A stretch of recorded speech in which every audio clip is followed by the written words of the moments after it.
Doesn't matter if you have one ass cheek and 3 toes. I will beat your ass. They're going to be sorry they were ever born. Who? All of them. Yeah, W, yeah, beat 'em up just like it's WWW. Promise you, why would I trouble you? Yeah, look, you cannot see what's in front of you. You cannot see what's in front of you.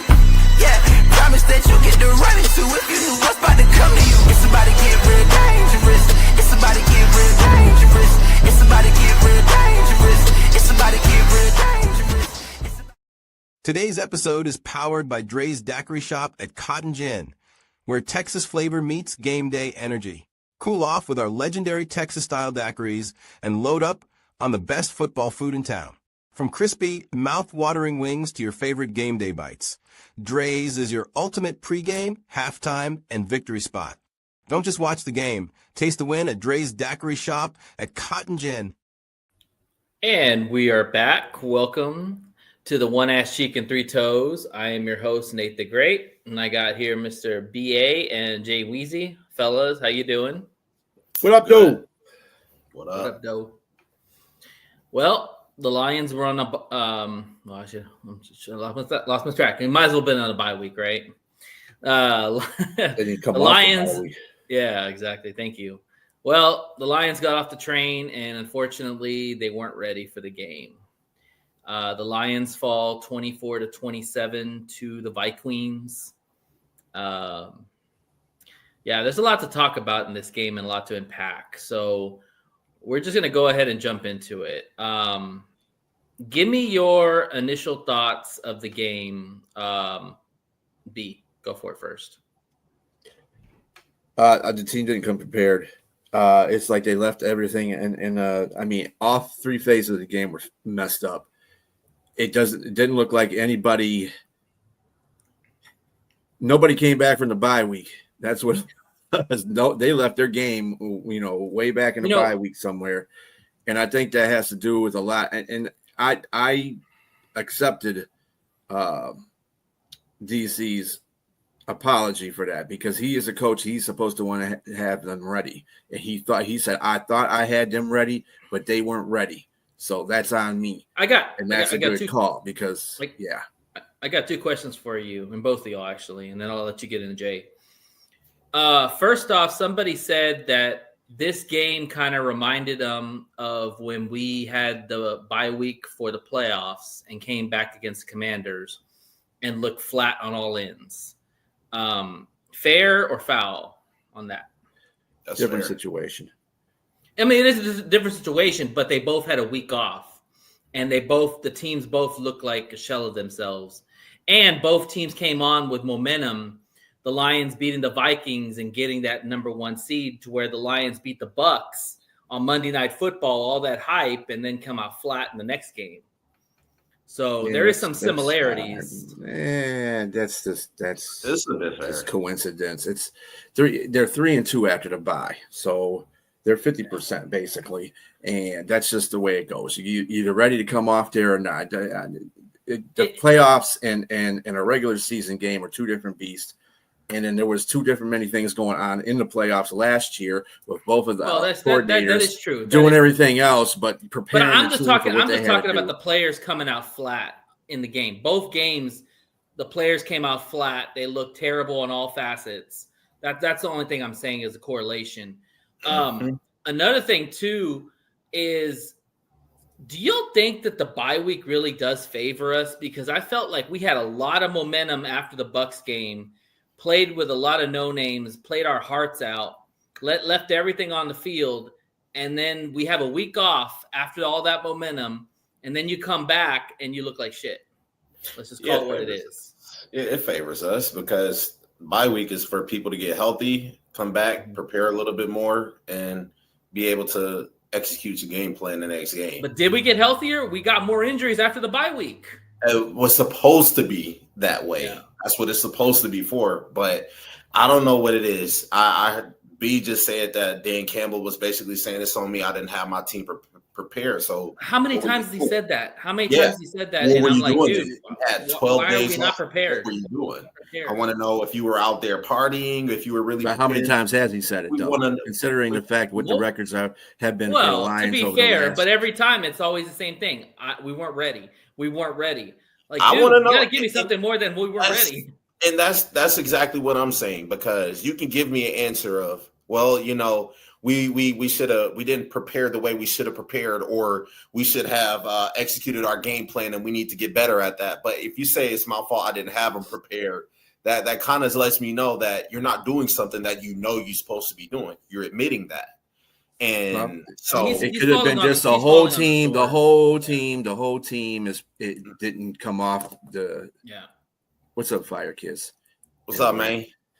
Yeah, I think he said it best. I think he said it best when he goes like, "We did everything to lose that game," and I agree with that. Yeah, Absolutely. I mean, when you look at the games that they totally just face planted on, and you look at everything that they did, like last year against Washington, all three facets of the game were messed up. Anytime they lose and they look bad, and that's and for the Lions still had a chance to win that game. So we did.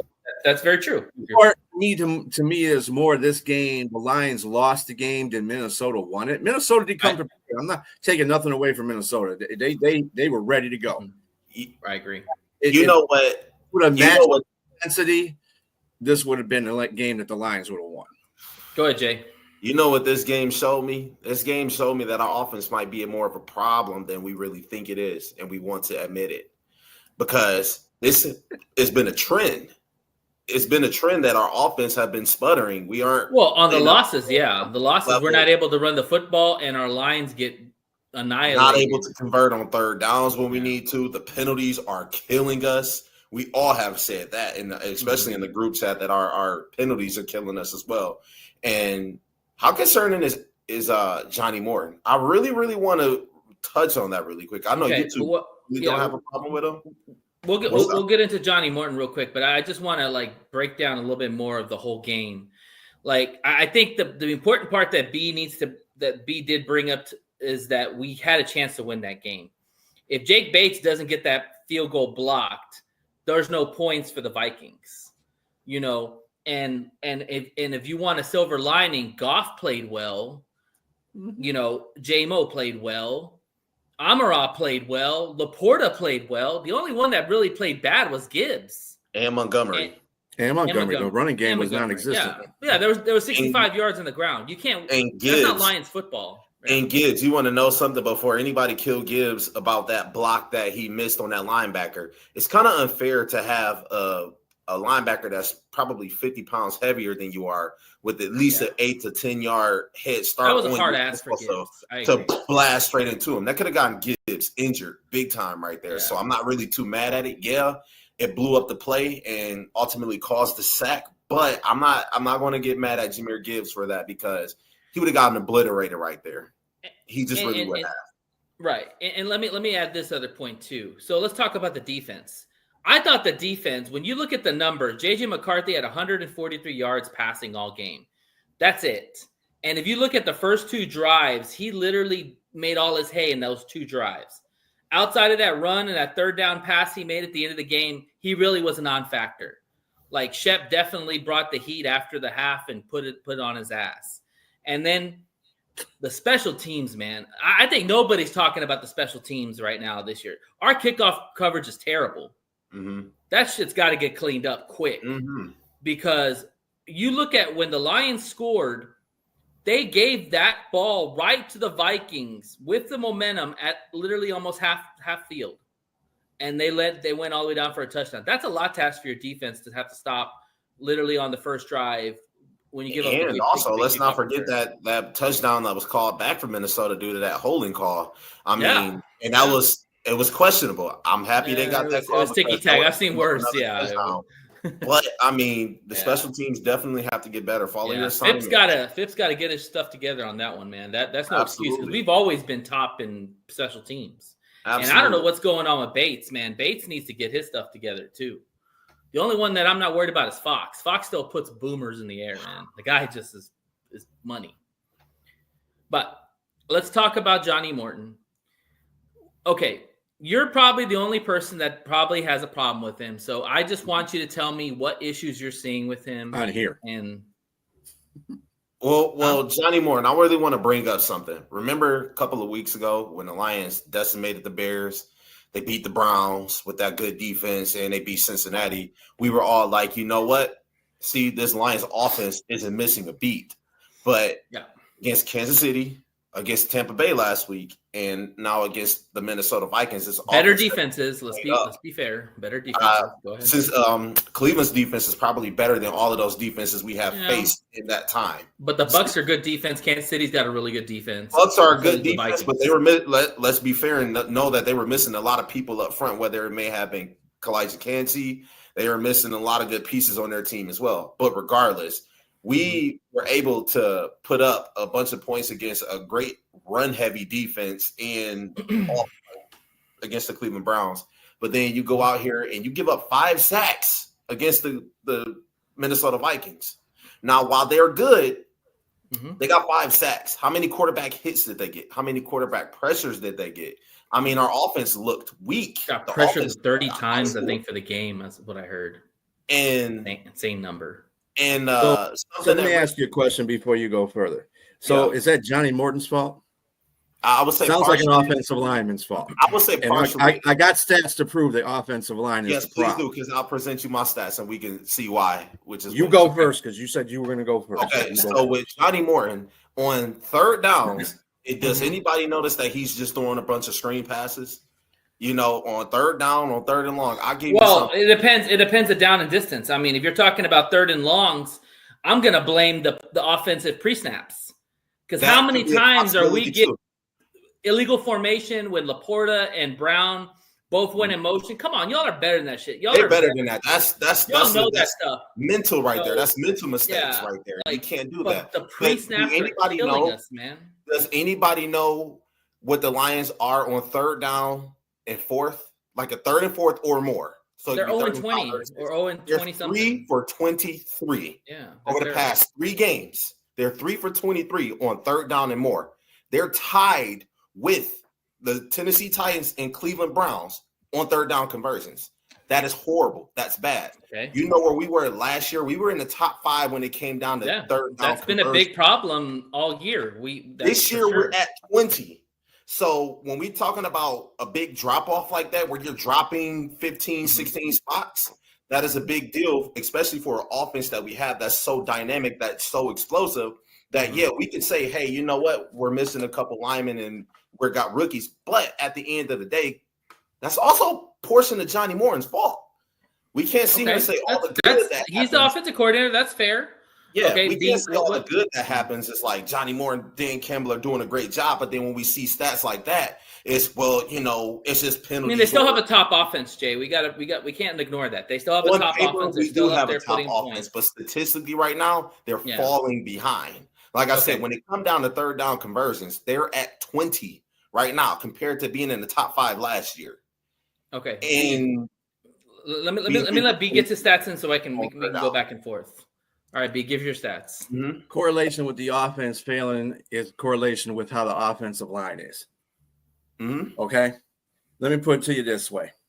From Pro Football Reference, from 2025, this is the stats that we have so far with 8 games. 26.2% pressure rate against the offense. Last year, it was 21.0. That's directly the offensive line. Thank you. 18 sacks this year, and that's 2.25 sacks per game. Last year we had 33 sacks in total, which was 1.94 sacks a game. Offensive line, 35 quarterback hits we've had so far, which is 4.375 quarterback hits a game this year. Last year we had 57 in total. We're almost getting ready to catch that. And it was 3.35 quarterback hits offensive line, 16 hurries so far, 8 per game, or 2 per game, sorry. Last year we had 36, which is just over 2.11. So that's pretty fair and even. 69 pressures that we have so far this year, which is 8.62 per game. Last year, we had 126 pressures all season for 7.41 per game. Offensive line is making a big difference in this game. I'm telling you. Can I throw another stat out there that I think I sent y'all yesterday or the day before? All our linemen have given up over 10 pressures for the season. The only one that hasn't is Penei Sewell, and he's right at 7. Mm-hmm. So that just tells you right there that no one's holding their water. Not even our greatest asset in Penei Sewell. He's even had a little bit of a ho-hum year. So there's no doubt that the line is a big issue. Now, going back to Jay real quick, I think the reason why Johnny has been put in these positions, not only is the O-line, but let's go back to the down and distance. Remember what I said. The pre-snap penalties are a killer. That's one, okay? Second of all, how many more negative runs have we had this season compared to last year? Those holes are just not there. Mm-hmm. And so you do the math. If you get a negative play, which it seemed like when they played the Vikings, they got a negative play every drive, at least a 2 to 3 yards. Okay, that's 3 yards back, so it's 2nd and 13. Okay, and then you get a stupid penalty on top of that. That's another 5-yard penalty. So now you're looking at 2nd and 18. How many offenses are going to be able to execute a 2nd and 18? Not very many. It's a couple, but that's not us every time, and I understand that. No, but we're getting but our losses and a lot of the issues with the run game are negative runs. The Lions have put and pre-snap themselves penalties. I have been saying that all season. Absolutely, you have. And one thing that becomes abundantly clear to me is that this is not the same offense from last year. The offense that I seen last year is now in Chicago. I seen DJ Moore throwing a passing touchdown to Caleb Williams. I seen some of the pre-snap motion that Lions thrived off of last year with Roma Dunze, and I heard he's not happy over there. I don't see why, but that's a different story. Well, the Lions are still using motion. They're still using motion. They use motion a lot. But you're not seeing those trick plays like you saw with Ben Johnson. Now, let me add to that point that you just said real quick. So let me add this point because I think it's important. The reason why we've had success with Brian Flores is because of Ben Johnson's offense and Jared Goff's, okay? Mm-hmm. This is the first time that we have had Johnny Morton go against Brian Flores. So it's not fair to put it all on Johnny Morton. You need to see how he comes out in the next game we play and then see how he handles a Brian Flores defense. Ben Johnson, there's a reason why Ben Johnson is a head coach. Ben Johnson can scheme up things differently because he knows how to attack a Brian Flores. I think Johnny Morton is still trying to figure that out. And you could see that not only was the line bad, but it looked like Johnny Morton didn't have the right calls against a Brian Flores defense because there was no protection. That's the concerning part because this is somebody that's in your division. This is somebody that you're going to have to see again. And this time you're going to be in their environment, a more hostile environment. How are you going to communicate with your team? Sure. How are you going to communicate with your offensive line? Hopefully they'll communicate better the next time. Hopefully it all gets the whackers. That's why it's problematic because Brian Flores, he's like, in my opinion, and I don't want to sound like I'm crapping on him because I think he's a good defensive coordinator, but he's a one-trick pony. He doesn't adjust well in games at all. Hence the reason why Ben Johnson was so able to be able to play chess against him and beat him every single time. Ben Johnson made those adjustments. Doesn't seem like Johnny Morton can do those now. No, because we were complaining about Ben Johnson, his third quarter adjustments all the time. For sure. Yeah, Ben Johnson had his points that he was bad on too. Think about it last year. I'm telling you right now, what I said at the beginning of the year, I was very worried about the interior line of this offensive line. I said wherever this offensive line goes is where the Lions are going to go. So when they lost those 3 games, guess what was the main factor in all 3 games? That freaking offensive line. Which kind of leads me to another point because, and I know we're this wasn't like in our show, but like, why not try to get an offensive lineman if we know that this is a big deal? Why not try? And then that's the other thing. You guys got to understand. Why not try? You ain't gonna go down and shake nobody out for an offensive lineman. Okay, it's got to be a two-party agreement.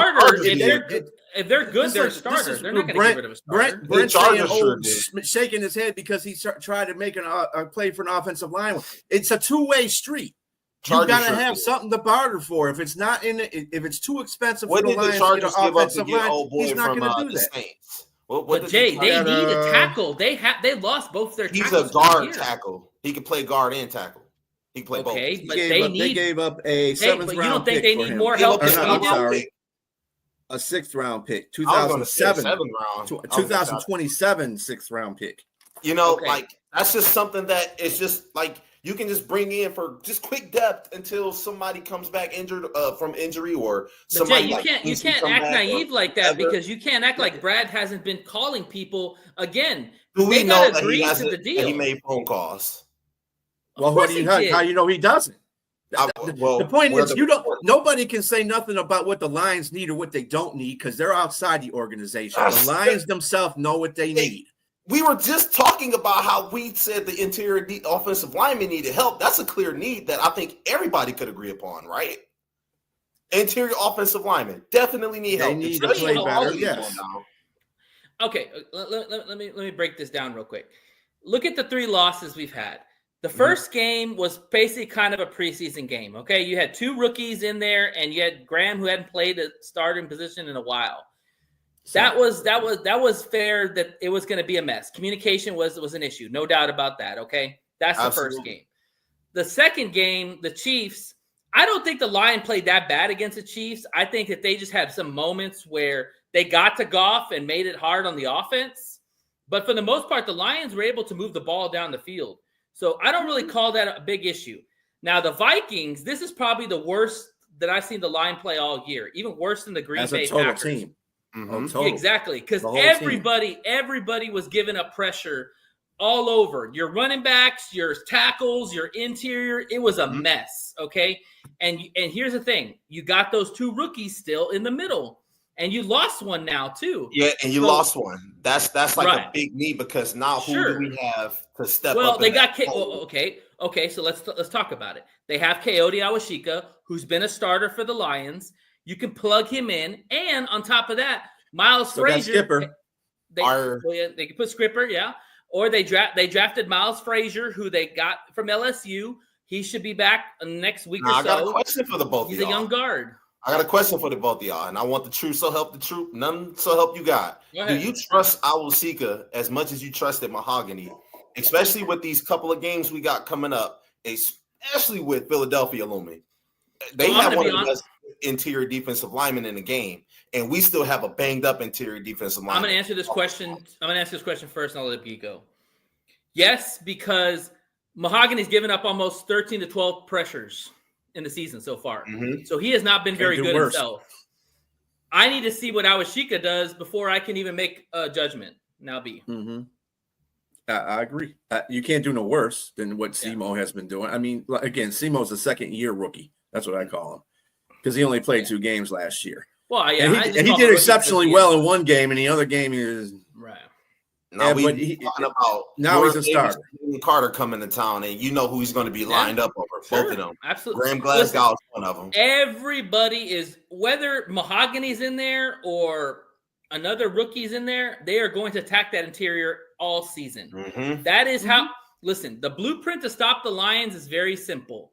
Run up the middle. Put pressure in the interior, force them to not be able to run the football, and pressure Goff because he can't move. And that shuts down the offense. Guess what? Goff is like, where is he at? Close to the line? The interior line. You come up there's no, I don't care what quarterback you are. And I'm tired of people backing Goff. We know what Goff is. I'm tired of Lions fans saying, oh, we need to do a quarterback because he's not mobile. But we know what he is. That's why we have an offensive line. The worst thing you could do to a quarterback is put pressure in the middle because they can't step out of the pocket, period. It can be Mahomes, quarterback, it can be Josh Allen, it can be Justin Herbert, Tom Brady. Exactly, yeah. If you rattle a quarterback and you get up the middle and you get interior pressure, that's going to rattle any quarterback right there. I don't care who you are. And people bashing Goff, you cannot bash Goff. We know he's not freaking Patrick Mahomes or Josh Allen. He never has been. That's the reason why you want to keep him upright and protect him as much as possible. So that would be a good question, Brent, because if he's he's probably a couple of weeks away. He's probably a couple of weeks away, I think. But hey, that's helping the horizon. They like him for a reason. Anyways, let's talk about solutions. Okay, obviously the trade deadline went. All they did was pick up a guy and put him on the practice squad. Connolly from Boston College. He was a rookie. He's a rookie, another rookie, and he was undrafted, I believe. Right? I think he was undrafted or something like that. Yeah. So he's on the practice squad. More likely, I'll bring him up. That tells me right there that I don't know what the status of Decker and Sewell is. One of those guys might not play. I don't know. So we'll see. Up, yeah. What's solutions? Well, let me tell you something. The solution is they have to play a lot better than they did against the Vikings. First of all, the whole team came out absolutely bad. Yep. I mean, like I said, and they still had a chance to win the game. That tells you, even if they play bad, they're still in games. Mm-hmm. You know, the only game I didn't see they fell apart in basically was the Chiefs game. Green Bay. Because, I don't think they fell apart against Green Bay either. I think the Chiefs. I mean, no one really's blown us out. I mean, there's different things that are going on. There's different things that are going on. Now, to press upon a point on Morton, Jay, I think the only thing that I have a problem with is him not utilizing J-Mo. J-Mo needs to be utilized a lot more than he is right now. Absolutely. And that's something he needs to shape up with. Let me push back on that. But you draft at the same time, and I have nothing against the kid, but it makes no sense because you're canceling one out while I'm not sure what Nate thinks, but think that J-Mo needs to get a little bit more involved. Let me say this real quick about J-Mo. If you can't protect Goff, there's no way in hell J-Mo's going to get open or be able to get the ball to J-Mo unless you're using jet sweeps. Now, if you're talking throwing the ball downfield, that's pure line. They're not respecting the run game. That's one. Second of all, he doesn't have the time to get J-Mo on double moves or double outs because he's already got pressure in his face. So he's got to check down. So until the line gets better, you're not going to see more explosives from J-Mo. First of all, the point of that is when I talk about getting J-Mo involved, get him involved immediately and early. There was times last year, the first play they ran was a jet sweep. Yeah. For J-Mo, and he got 15, 20 yards because what you're trying to do is you're trying to redirect the defensive line away from your weakness points. And this is that. And to your point, Jay, I got you on that point with Morton. That's what I'm saying. He needs to do more directional plays so that the defensive line cannot correlate on the middle of the line. Yeah. If they do that, then there will be less pressure. And I think this was happening last year too. This is the reason why their pressure rate was dropped low, because they had to worry about plays going this way and plays going that way. And I think really Dan is the one that needs to tell him that you need to start implementing them into the playbook so that they're not focusing on the middle of the line, because if you're just running up the middle or you got Goff dropping back the pass, then that's it. You got there's no focus. There's nothing off focus. And then through the middle. Can I play devil's advocate for a sec on the jet sweeps and all that? Is it possible that, we talk about with these young linemen, we don't have a veteran crew out there outside of Penei Sewell, outside of Penei Sewell and Decker, and Graham's not really a guy that's going to get out there and block, really. He's not like a Frank. Is it possible that he doesn't trust those guys to block these receivers on jet sweeps? And maybe that's why we haven't seen it? I surely hope that's not the case. I think that's a huge case because they're still young guys and they're still learning the game. If that's the case, they really totally went from their whole identity and trying to do something on the fly and change who they are. Well, we saw it happening. We had to. This is a growing period, Jay. We knew this was going to happen because when you lose Frank, your anchor, that's a huge loss. When you use Ziegler, who decided to go to Tennessee, that's another loss. When you have two new guys, we all, like B said, we all know that that's the biggest thing that's going to keep us from getting to Super Bowl. If we don't get that interior right. What kills me mostly about Johnny Morton, is the horizontal offense. Take that away. You cannot do that on 3rd and long to try to pick up an extra 4 yards and you're still going to punt the ball anyway. Do something, maybe take a shot downfield. You never know what can happen, especially when you have dynamic players. Now, with getting J-Mo involved, what really ticked me off is that I love this kid. Isaac Tesla is like a really fun story and everything, but you're trying to get J-Mo involved. You just got on the podium last week talking about you feel like you failed him and you want to get him more involved. Hey, he had a touchdown. He had a good game. Yeah. But exactly. But where does that leave Isaac Tesla? Listen. We're gonna have to wrap this up, but I'm gonna say it like this. Everybody cannot eat on this fucking team. I'm sorry. It cannot happen. You agree. have to pick and choose. Maybe Ra's probably going to be the one guy, and Laporta's probably going to be the one guy. They're probably going to get their own because they always get open, and they live in the middle. JMO, hit or miss. Tesla, maybe. But we probably don't give up 3 third rounds to get that guy. Then just my observation. Come on, man. I mean, he's fine, man. Come on. Moving on. All right. Real quick. Anyway, go ahead, just real quick before we get to our pick'ems, all I gotta say is that if they feel that they have the offense, people that will go in there and do the job for the offensive line, I trust what they're going to do. I told you with this regime, I'm not going to start distrusting them until they give me a reason to distrust them. A lot of this has to rely on the players too. Everybody wants to let the players off the hook. Amon Brown dropped a key pass last game. This is not Amon Brown. He never does that. He never does that, and he's done this twice in a row in 2 games. You can't do that. Yeah. And I know we expect so much from him, and I know he gives us so much. So the bar's so high for him. That's why he gets that little break. But Gibbs is another guy that's starting to look like he's not trying hard either. And that's getting on my nerves. Dude, go out there and run hard. If Monty's out there running through that damn defense in Minnesota and you're not, that's telling me something. Mm-hmm. Yeah. So and I'll say this. I'm not giving the players no breaks. If we go out to the Commanders and we look as bad as we did against the Vikings, I'm gonna hit the panic button, okay? Because if you look at the losses they have on defense, we should kill that defense. Yep. Okay. And we'll talk more about that in the preview. But I'm hitting the panic button if that happens. If that doesn't happen and we kick ass like I expect us to do, we'll be fine. All right. Bring on Liz.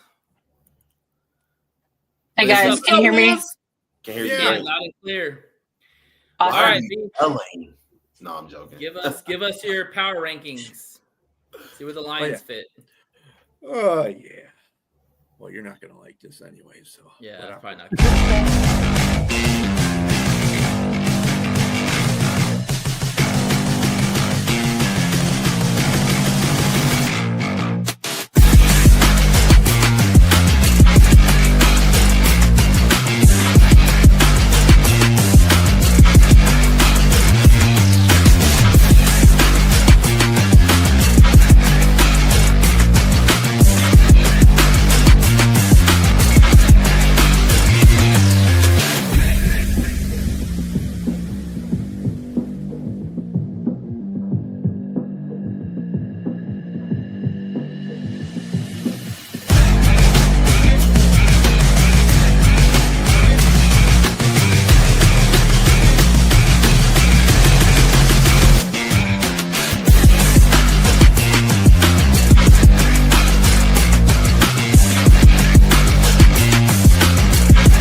Wow, we fell out of the top 10. That's crazy.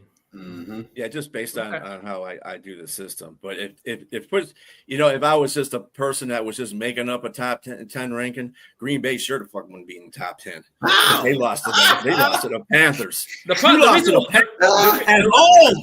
The reason why Green Bay is up there is because Green Bay's defense is holding all their opponents under like 20 points. That's their offense, but they're barely scoring over 20 points themselves. So, anyways, all right. Yeah, let's get into it. Welcome, Liz. Hi, guys. Go ahead and give us our picks for the week. Who did good and who did bad? I didn't even count mine, so I'll just let you do it, B. So at the end of the day, yeah, Nate. Yeah, I can see why you didn't count yours. You were 7-7, buddy. Jay, you a-hole. You were 9-4. And me and Liz were both 8-5. So Jay, you still lead. You're 79-37. Nate, you are 68-49. Me and Liz actually is 69-67, and I am 70-66. Yeah. So Nate, get it together, man. I'm telling you, man, these games are 50-50, man. Like literally, like they're not like I don't even know. Who knows? I think Jay's got some kind of voodoo thing going on over there. Jay goes favorites. He's got some. He's not. No, I don't go favorites. I don't go favorites. He's got some kind of whammy going on. All right, if you got an upset, if you got an upset, Jay, I want to hear it. I want to hear the upset because I just got to hear the spreads, and you know how it goes. All right, let's get started. All right, I don't. All right, first game on the docket: Raiders versus Broncos. Broncos are 9.5 favorites at home. B. Broncos. Cover or points? I don't even like doing these covering points anymore because half the time I do a cover, they're gonna. It's. That's fine. You know what? We'll put it for our show. We'll put it for our show. Let's just do the. Yeah, 9 was 10 was I forgot. I forgot what 9-10 was. You were in Pittsburgh though. All right, so you got Denver winning. Jay. I got the Broncos winning, but I think the Raiders are covered. This is a trap game right here. Don't worry about the points. We're not going to do those. We'll do them for our show.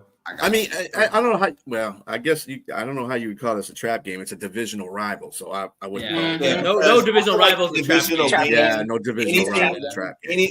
Anything above 3 points, I feel like in a division is kind of a trap. You expecting them? Look at the Lions. Perfect example. We expected them to blow the Vikings out.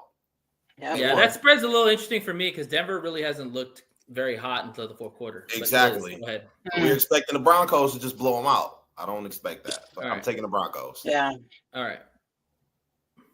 I'm going to take the Broncos as well. All right. I'm taking the Broncos too. All right. Falcons versus Colts. This one is in Berlin. Oh, yeah. One of them stupid games. Oh, you know. This is a very bad game for Indianapolis, to tell you the truth, because they got to go overseas. Mm-hmm. They just came off a bad loss to Pittsburgh. I mean, awful loss to Pittsburgh. They look like the Lions. Pittsburgh might have gave. They look like the Lions in that game when they played Atlanta. Yeah. Pittsburgh might have given. Atlanta was not the better team. Yeah. Will you stop, Robbie? 11-12. Go ahead, and the Falcons played the Patriots pretty well too. I give it to them. They played them pretty well. They would have tied the game if the guy can make an extra point. Yeah, I was hearing that too. Oh, it's not Atlanta's fault. The guy's got to kick a field goal. And they did get another kicker, by the way, Gonzalez. They fired the other guy and got Gonzalez. Yeah, extra points. Should never gave. They should never wait. Give us Young Ho. They should never gave away Young Ho. Yeah. I'm gonna give this one. I'm gonna go, and I'm hoping that the Colts can rebound in this game. Oh my God, just pick the. And if I had a choice, I would take the points. So. It's a long ass winded answer. Come on, let's go. Yeah. Time's going. Oh. And how much are they favored by the Colts? 6.5. 6.5 favorite. Give me the Falcons, man. I think the Falcons win it. You think the Falcons are gonna win? Mm-hmm. There's one upset. Now I can pick all these upsets because I called you out on it. All right, Liz. I'm going to take the Falcons. Damn. All right. Give me the Colts, man. I think good teams rebound, and I think they'll rebound against the Falcons. I'm going to change my answer because Nate picked that one. Hey, you gotta catch. You gotta catch somehow. So there you go. All right. Bills versus Dolphins in Miami. Come on. Yeah, I'm going to Bills. Okay. Jay? Give me the Bills. The Falcons just traded away a couple. Not Falcons. I'm sorry. The Dolphins just traded away a couple pieces. So give me the Bills. Liz? Give me the Bills. Yeah, give me the Bills. I'll take the Bills. All right. Browns versus Jets in New York. B. Browns. Okay. Hey, shouldn't this be unanimous right here? Browns. Yeah. Liz?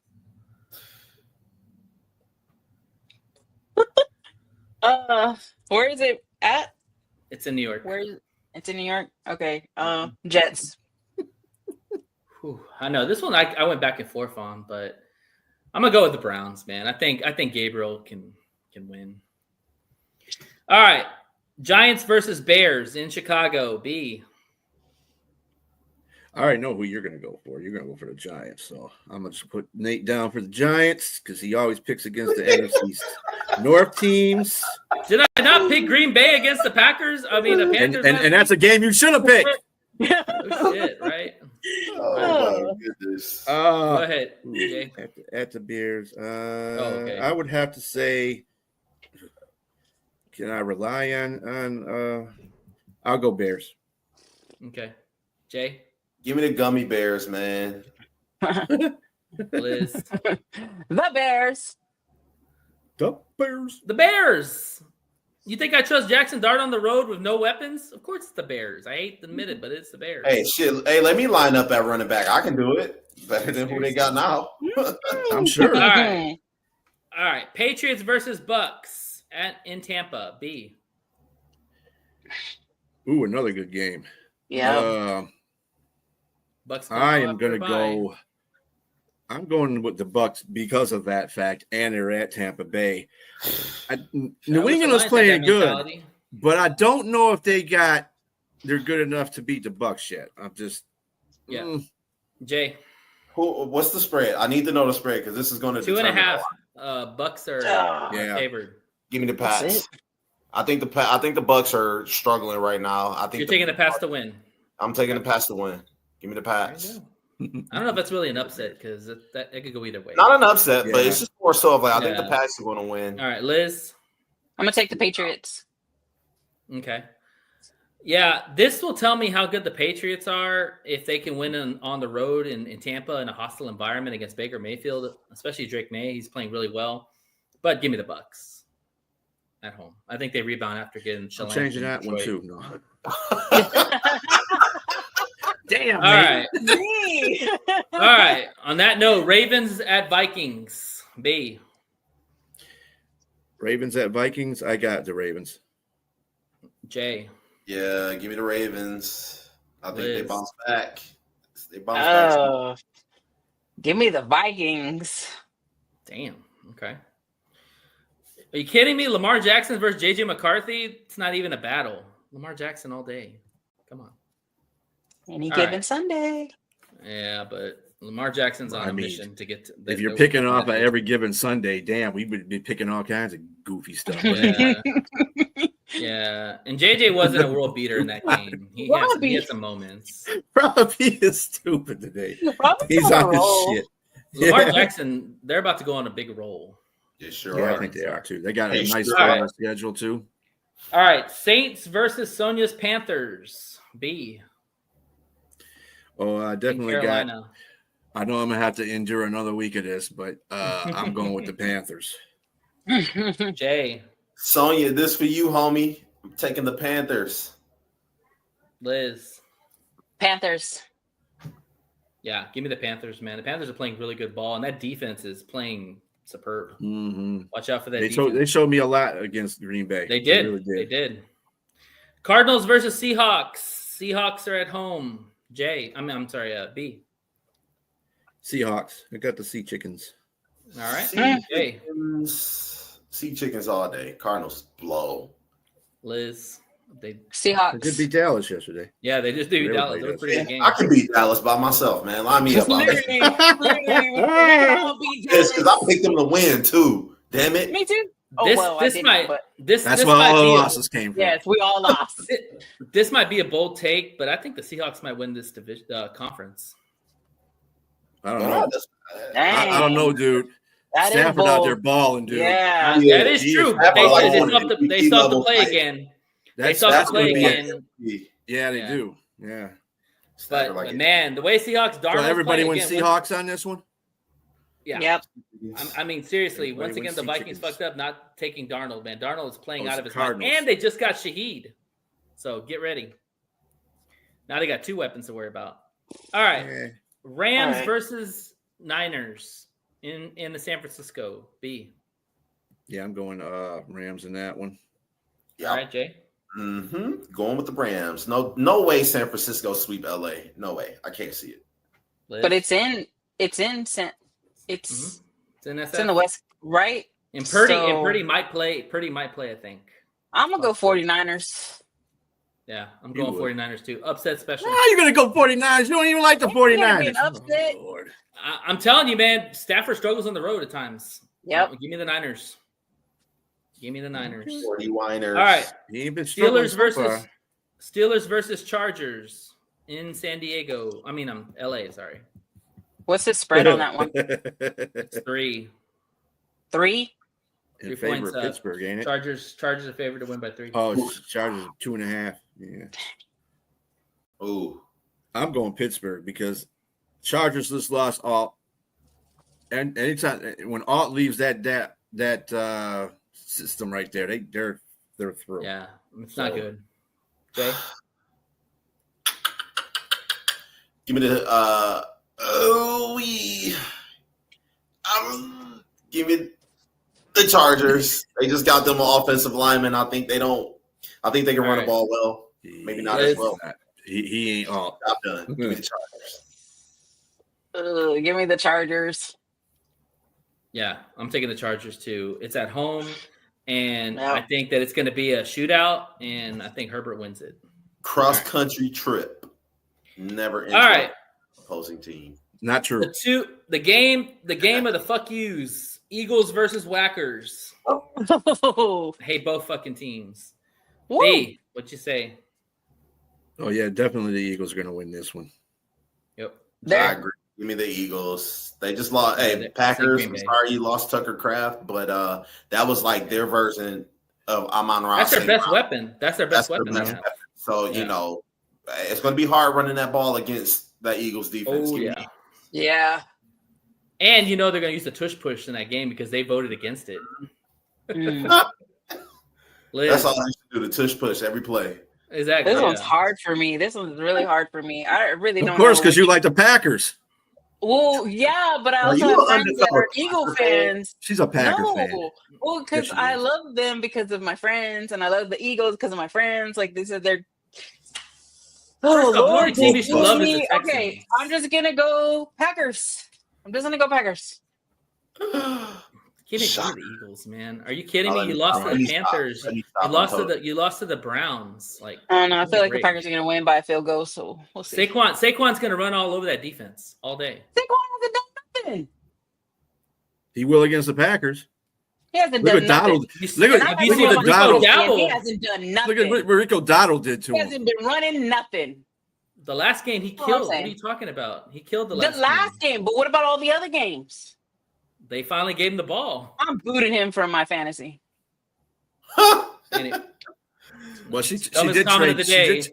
In ours, she traded Stafford for Jordan Love. Go figure that. Because I like Love. I think Love is going to dominate from now on. And I'm gonna put her business out here. She's also 0-8 in our league. So yeah, I'm you traded Stafford for Love.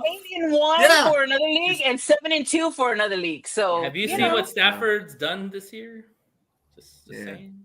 You see what Love is going to bounce back. All right. Yeah, he's going to be bouncing back. Take some advice before you trade. Just FYI. No.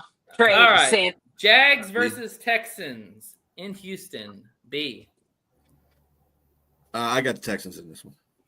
All right. I don't know if Stroud's going to play. Liz, do you know any update on Stroud? No, not until Thursday. If he practices tomorrow, tomorrow. You won't know that until Thursday. It's a week. He's got to be out a week or with 6 days, I think it is. So you will probably won't find that out until maybe Friday or Thursday, Friday. Okay. No, Friday. My gut tells me he's not going to play because that hit was pretty. No. That was a brutal injury right there. No, it was. So I don't think he's going to play. That guy. That was a cheap hit. I don't. Yeah, it was. That was a cheap hit. I don't think he's gonna play, to be honest. But okay, Texans. B. Can Liz go ahead of me? I want Liz to go. You already know who she's gonna pick. I mean, I don't know. Yeah. You know never picks against your team. Come on. At the end of the day, it's ride or die, Houston. Go ahead, Jay. All right. Give me the Jaguars. Duval. You know what? Duval. When I get to Detroit in January, we're gonna have a talking. Duval. All right, give me the Texans. Yeah, even with Davis Mills, I think they can find a way to win because that defense is going to put a lot of pressure on Lawrence. Yeah, Jags. So.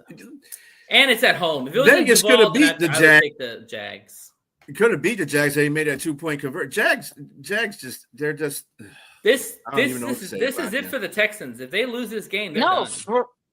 I feel like they have to. I don't even know. Like I can't even comment to even have on that right now. To even have a punter's chance, they have to win this game. Period. Like, all right, and then finally, our Lions go on the road to play the Commies. Lions. Jay. Like the hell you think I'm going to be picking? Lions 5 million. Lions. Better 5 million. You know what? I said this last game, but damn it, I hope it's right this time. Give me belt to ass, and I hope you put 50 on this team. Because you know what? Boy. Not only are we pissed for getting our ass kicked, but we remember last year. Do y'all remember when they were giving their pressers at the end of the game? They heard the screams from the Commanders fans in the other the Commander players in the other locker room. They don't forget. Get ready. 50 on them. And the fact that they don't lose 2 games in a row. That's yes. It. Yep. Belt to ass. All right. Well, those are the picks. Hey, don't hate. Don't hate, man. All right. All right. Yeah. Well, we're going to go ahead and say adios to Liz, and we're going to jump into the preview for the Commanders. All right, fellas. I think we saw this game on the schedule. We were excited about this matchup. We wanted to get Jaden Daniels a piece of our mind. He's not playing. Man, we could just go through some of the losses they have. McCaffrey is out for the year with a broken collarbone. Luvu is suspended, which I'm glad he is because the son of a bitch took out Goff in that playoff game. Cheap shot. And he's had 3 hip drop tackles. That's why they're suspending him. Who else is out? Lattimore is out too. I think he's out for the year, possibly with an ACL. Yep, Lattimore's out for the year. Who else is out for the year? Oh, the only person they got is Bill. Lattimore. Terry, Scary, and Debo. Scary Terry's out. Scary Terry's out too. Yeah. Mm-hmm. Yeah. So let's talk about this. This is going to get ugly for them, right? We hope so. We need a better game plan for the offense. That's for damn sure. At least for the middle, because right now we're still up in the air about. I think they're going to play, but Sewell's a freaking trooper anyway. I don't know about. I think Sewell will play. I don't know about. I think Decker might not play. I hear Decker. Even with that being said, we got Skipper coming in. We got Asawati coming in, and we still got Rat on the other side in Glasgow. And they got that guy they brought hold up it down. Yeah. I mean, you call him Asawati. Awashika.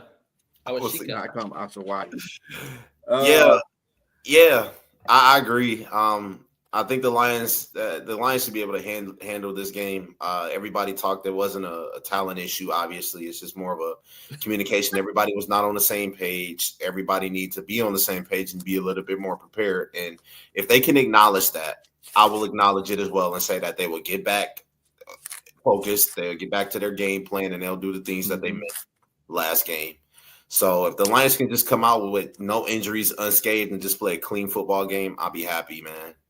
I feel like the Lions can play a B+ game and still beat them bad because if you look at the losses they have on defense, that defense was getting shredded by Sam Darnold all game. I mean, it was pitch and catch, literally. And offensively, without Scary Terry, they don't really have any options. I mean, McCaffrey was supposed to be one of the guys, and he's out for the year.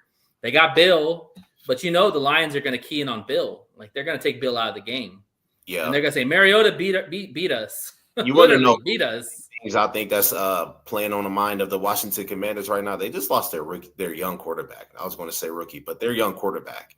Young guy, leader of the team. That will deflate any team right there, losing your quarterback in such way. And the way they lost them, too. And the head coach even came out and said, you know what? I should have took him out of the game. That was me. That was my fault. And he took the blame for that injury. So I think that's going to be weighing on his conscience a lot right there. And I don't think this team is going to be prepared to play. Now, I don't want to underestimate them, but the amount of injuries that they have, God will have to intervene for the Washington Commanders to come in and actually beat the Lions. Or we got to go there. So, but I'm going to put it to you this way. As much as you want it to be belt to ass, I don't think it's going to be belt to ass. I think the Lions at the most will beat them by a touchdown. I just think that they were shell-shocked about the Minnesota game. None of them came to play in that game. They didn't come to play in that game. They just did. And they have to realize that. And I think, like I said, they don't lose 2 games in a row. And I think Washington's going to have a plan for that offense. They're going to try to come up that middle. They do have good defensive line players now. Don't get that twisted. Still got Payne. Yeah, they still got those guys. Yeah, they got Allen too. Yeah, they got those guys. Allen's on the Vikings. No. Right? No. Who do they? Allen. They have a different. There's Allen. another Allen. Oh, I yeah. think in. Okay. But they got a good defensive line, so you want to make sure that they don't use that against the offensive line, because now people say there's a blueprint out on how to beat the Lions, but it's not really a blueprint. That's something. Just stop the run. Blueprint every team if your offensive line is not doing their job.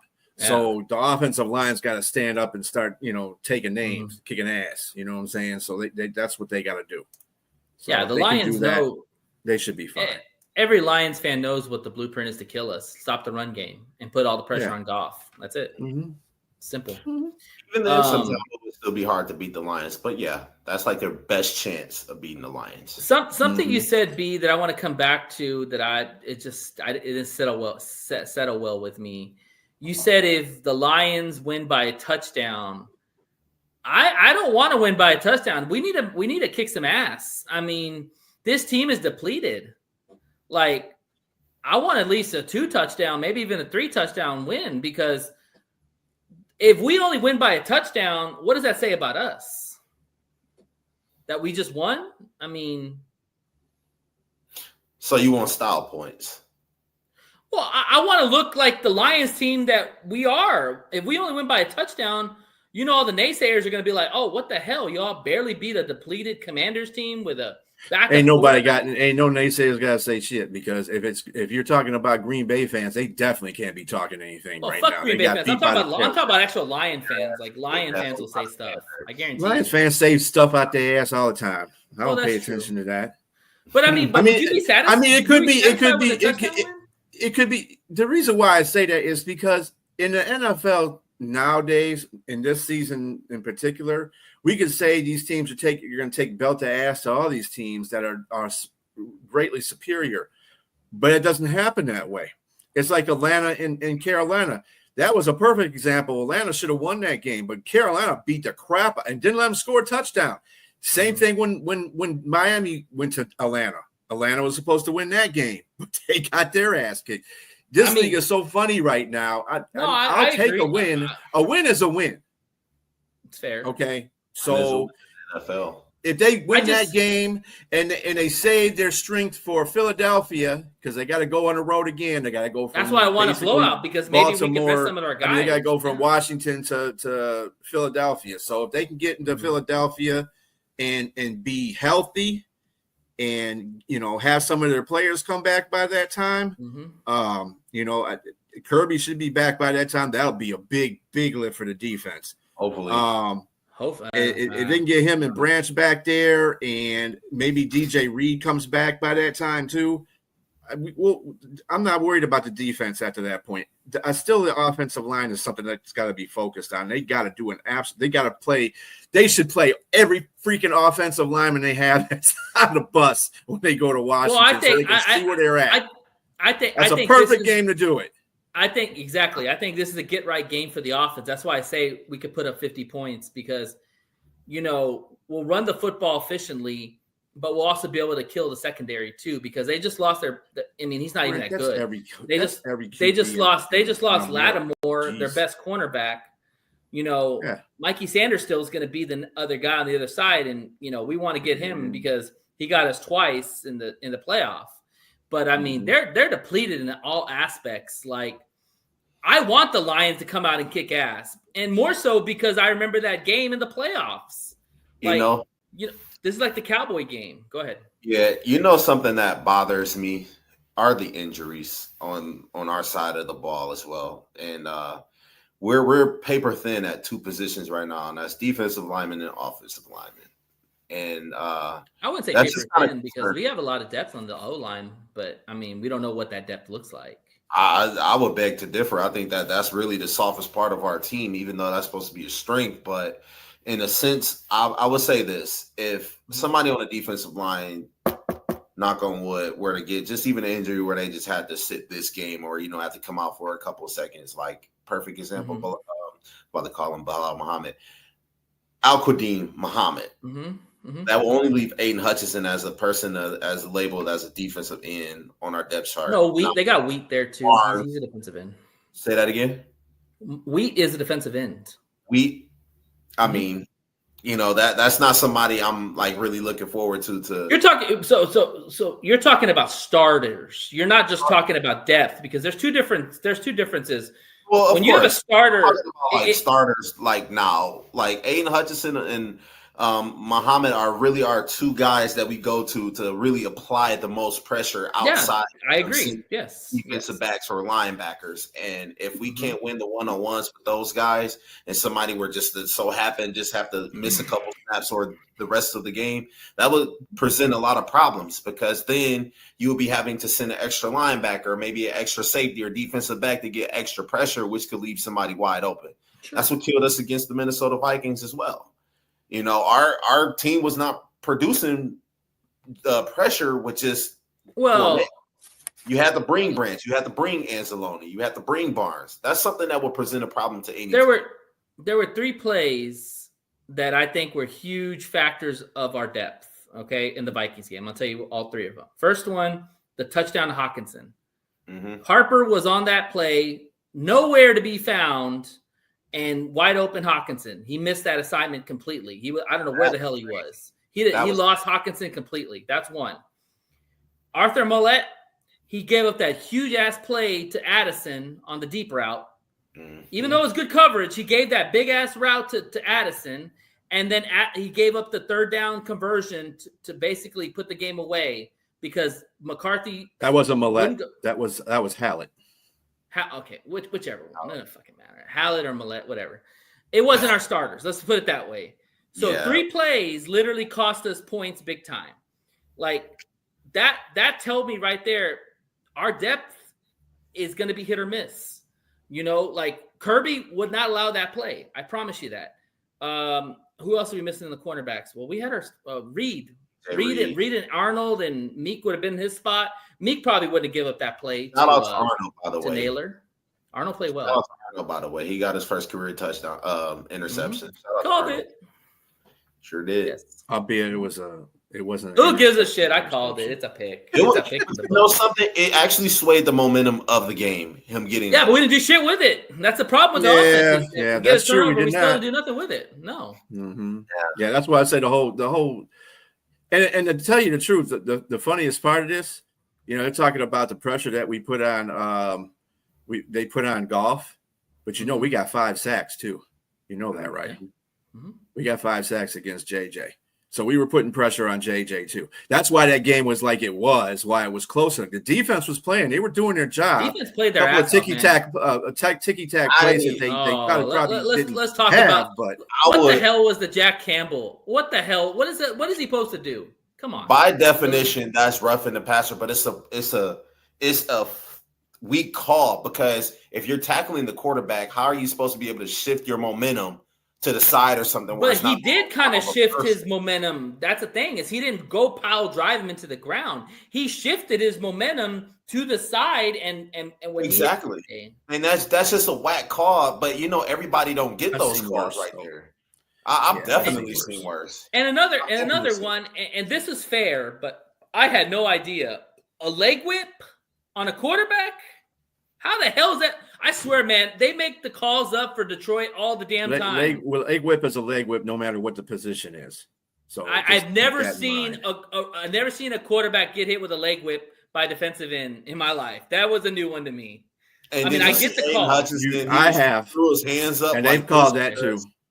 He threw his hands up. It happens like more times than you think it does. It just noticeable. They get away with it because sure as hell Aiden always gets. Sometimes they do. Sometimes they call it. Sometimes they don't. Depends.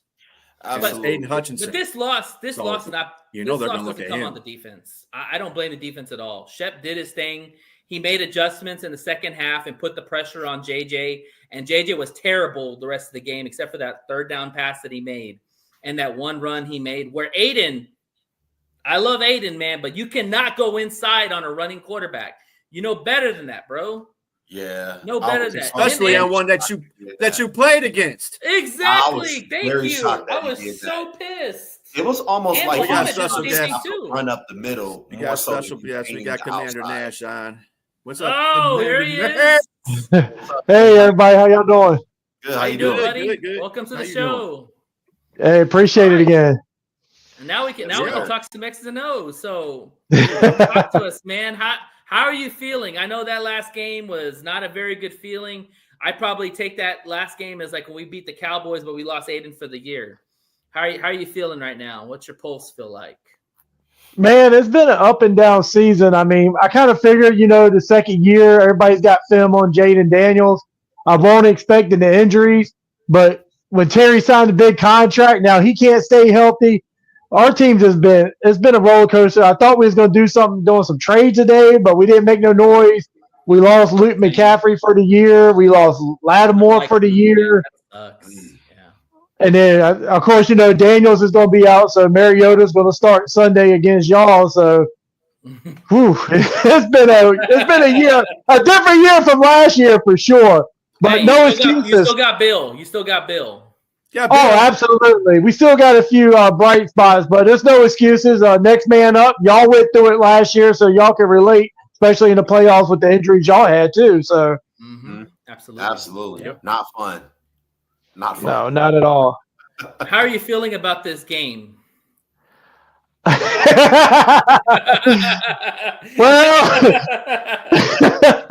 tell us how you really feel, man. I'm not feeling as excited as I was during the playoffs last year. I think this one I truly believe that y'all are getting in a rhythm and a groove. Golf is in the offense. So, I mean, I hope we do play a good competitive game, but I'm not expecting a lot with the team with the situation they're in now. So, but I really do hope Detroit. I hope y'all get a momentum going. I really do want to see y'all go to a Super Bowl and get one. Y'all and Buffalo are the two teams I'm like, please go. What questions y'all have for Commander Nash? Thank you again for coming on. Oh man, what questions y'all have? Yeah, I was looking forward to this game too with everybody playing. Absolutely. I had to circle on our calendar, man. We had to circle on the calendar. We didn't forget. Yeah. A lot of people did when the calendar came out and we seen Detroit and Washington at 4:30. Everybody's like, oh, that's going to be a great game. But it just, our season is just not panning out the way we wanted to. And truthfully, Daniel shouldn't have been playing the game. They should have pulled him out. He shouldn't even been in the game. A lot of people agree with that. I think Dan Quinn apologized for that too, by the way. Yes. Yep, he did. And I think our defensive coordinator is going to move to the sideline to get out of the booth, which, I mean, we got Von Miller. I don't know what direction they're going to go. Yeah, he was on the field, but he had like maybe a sack and a half this year. He's not the same Von Miller he was with the Broncos. He's like 40 years old. Not nearly that guy. Yeah, and I mean, LaShawn Lattimore had an interception go to him. They made him a team captain. I was like, really? He's the main reason. Yes, he's hurt too. He's out for the year. He's the main reason for our defensive penalties. He was second in the league for penalties as a cornerback. Yeah. Hey, he beat Tyrion.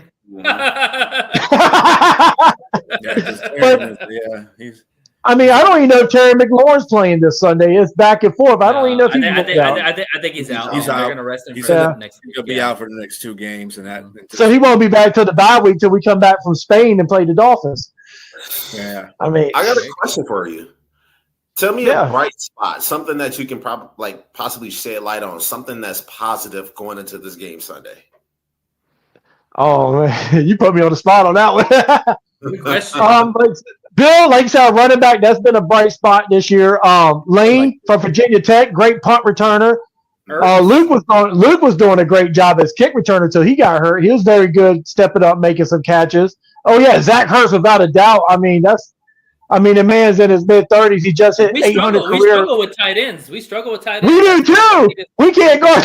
We're in the same boat. We can't guard tight ends either. But no, Zach Ertz has stepped up. I'm kind of disappointed in Debo. All the hype that everybody brought him in Washington. I don't think he's lived up to the money that we're going to be giving him.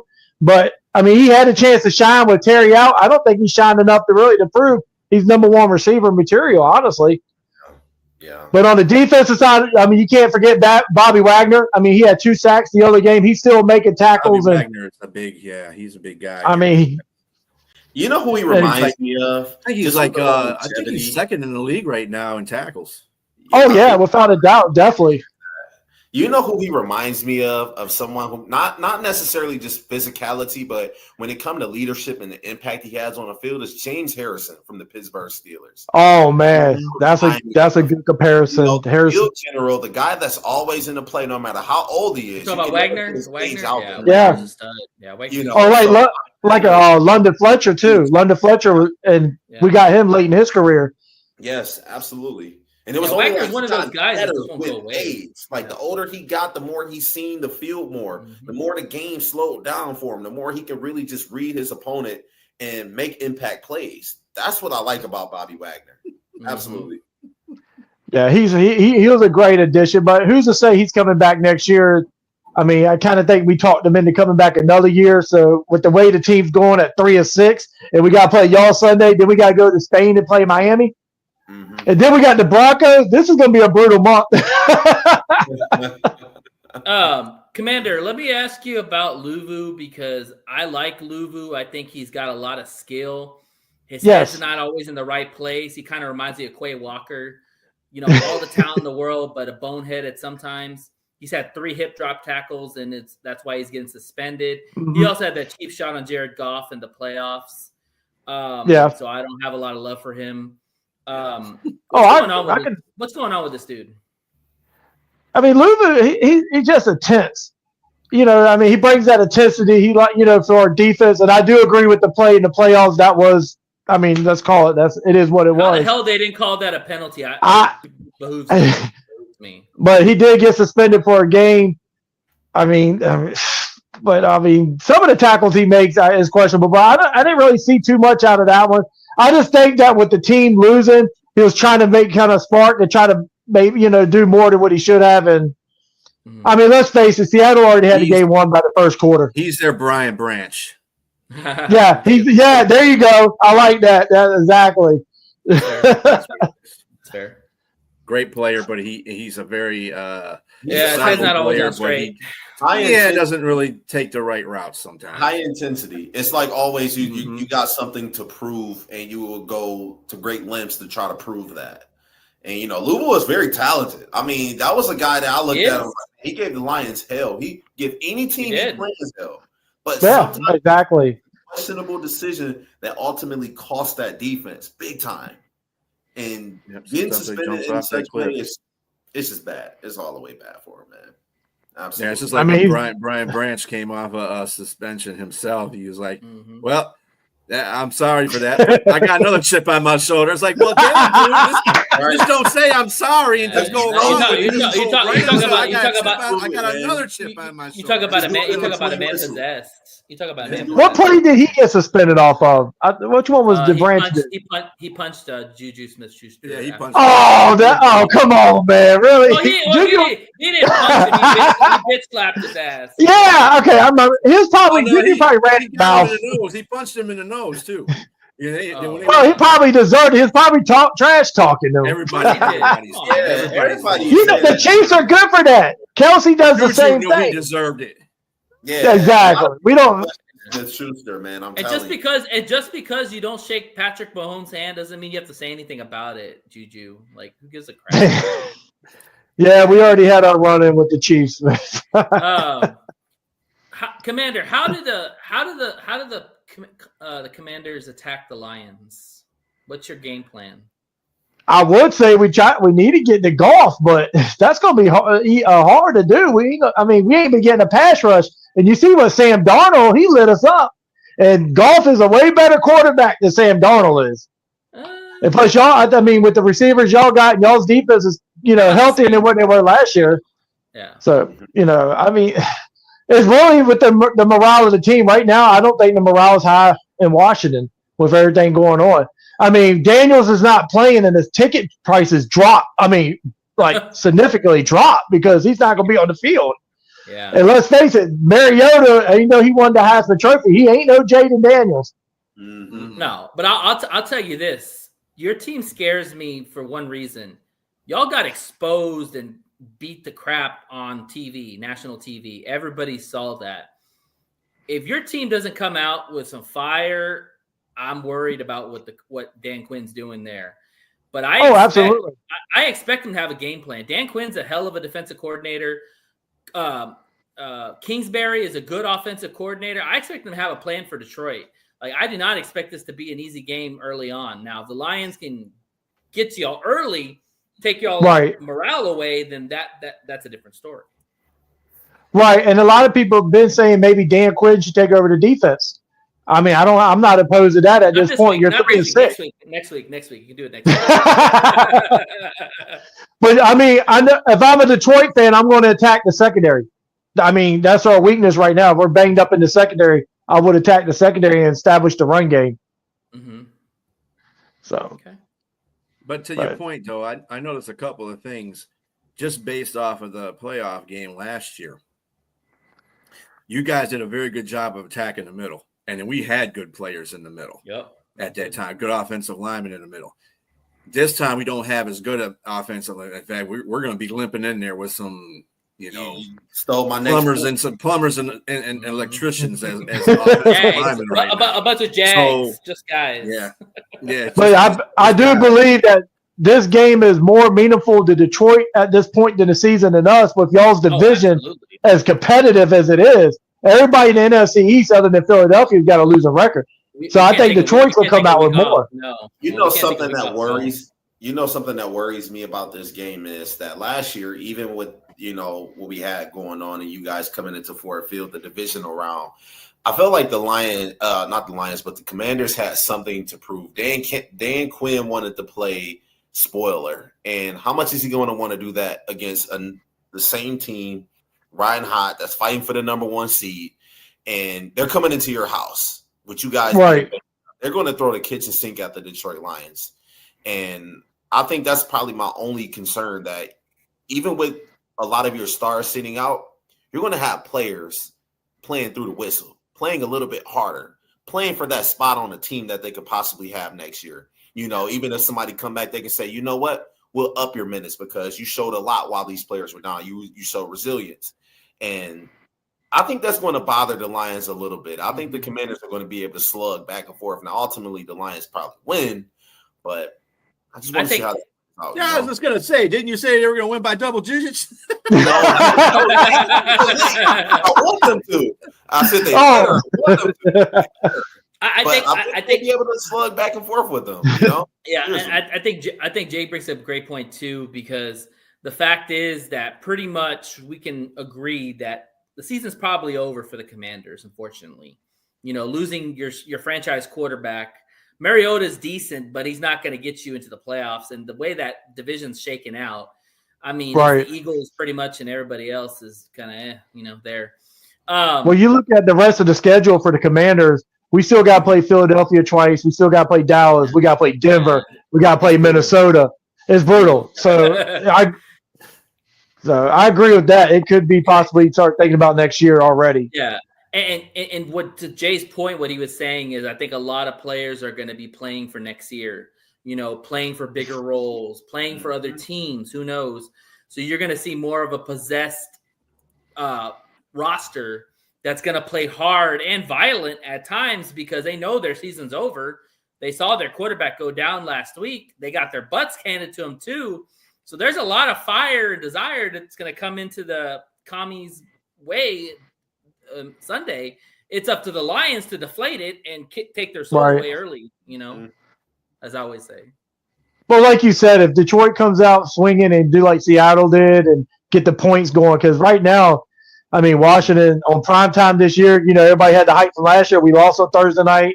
We lost on Monday night. We lost on Sunday night. This is a 4:30 game. I really thought that this game was going to be a primetime game I mean, personally, with last year, but Well, the problem is we got the Eagles next week. That's Sunday night. So that's why. oh yeah, I mean, you got to have yeah. So, how do y'all feel about your Lions this year so far with the division and everything? It's tough. It's tough. It's tough, exactly. We have the hardest division in the whole NFL. Like every team is over 500.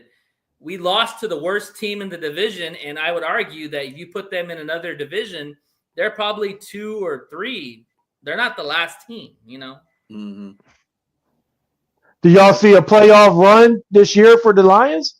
I sure as hell hope so. Yeah. I see a playoff spot. Now, a playoff run, it depends because, you know, we still got, 8 more games left to play, 7 more games left to play. Yeah. And a lot of things can happen at that time. Oh, yeah. And like I said, we are in a fight for a number 1 division spot, but, you know, what happens in the next 2 to 3 weeks could determine that.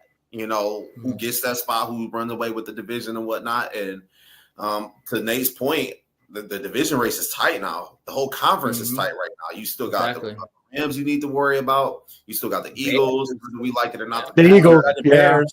Bucks. Yeah, the Eagles. The Bears in Minnesota away. We got Green Bay at home. We still got to play Pittsburgh. We still got to play Dallas. We got Giants. Honestly, Commander. Honestly, Rams. Commander, nothing else matters if we don't win the division. That's the way I look at it.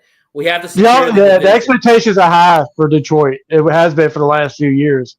Yeah. So, but I do know one thing. I mean, when I went to the draft in Detroit fans are awesome, very humble, Southern hospitality. Every time we play Detroit and Washington, Detroit fans show up, and I know they're going to show up Sunday, and they might actually outnumber us fan-wise for Sunday. We also know your tickets, yeah. Especially the ticket prices are low because we're cheap. They have. Don't kill me for this geography lesson, but he said Southern hospitality, man. That is the South. Oh man, don't kill me for that, but DC is a really lovely area. I love it though. You know. Yeah, I mean, and those fans you met are the real fans, not these internet whores. Yeah. Are you exactly here for injuries and talk all that shit? No. Yeah. On that note, Commander, are you excited about moving back to the RFK Stadium? And I guess they're going to tear it down and rebuild a new one, or what's the situation on that? Well, RFK is almost completely torn down. I mean, the stadium was built in '61. A lot of our success was in Washington, and everybody knows when Washington moved to FedEx in 1997. We only won 1 playoff game at that stadium since 1997. That happened to be against Detroit in 1999. We have no luck at FedEx Field. And the curse of FedEx Field, how many players have gotten hurt. I'm looking forward to going back to D.C., but there are some negatives that they said if the team goes back to D.C., due to the limited room, there might not be room for tailgating like there is at Northwest Stadium. So a lot of people are not happy about that. Because, you know, D.C. is so congested, and getting in and out of that stadium is going to be a nightmare. A lot of people, you know, you go out there and you break the law, you're surrounded by federal property. It's a whole different ballgame in that area than it is going somewhere else. Exactly. But, in DC, man, I spent all day there trying to get to Norfolk, Virginia. Like, man. Hey, I'm like, dude, I just want to get out of the city. That's it. Well, the new stadium is supposed to be a dome. It's going to be $3-something billion. They wanted the taxpayers to pay $2-something billion, but I guess politicians there make them pay for it. Well, a lot of people argue why you gonna have why the people pay for it when your team owners are billionaires. So they flipped it. So now I think they're only going to pay like $1 billion, and they're going to pay more. But they want more than just a stadium in that area. Yeah. Hey, go knock on 1600 Pennsylvania Avenue. Ask them for exactly. Well, you know what he said. He told the team. Stadium. He said the team couldn't come back unless they change the name back to the Redskins. So we don't know what's going on. Make him pay his ass. He's gonna stop private thing from building somewhere. He's got all these fantasies in his head. I would like you guys to change back to the Redskins, though. Oh yeah, I would, believe it or not, when they changed to the football team in 2020, I was shocked because this has been going on for years. But when the Redskins were winning, it wasn't an issue. But now when we were tanking, Snyder, because the sponsors are going to pull out, so that's what made them change the name. That quick. And I wish they.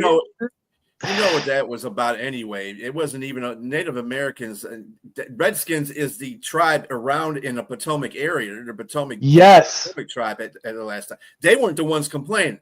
It was your woke white folks that were complaining. That's like, oh yeah, you can't do that. Shut up. I hear not to be political. I hear both sides of the coin. From some say it's racist. Some say it's totally fine. Who knows? It's football. No, don't change it to the commies.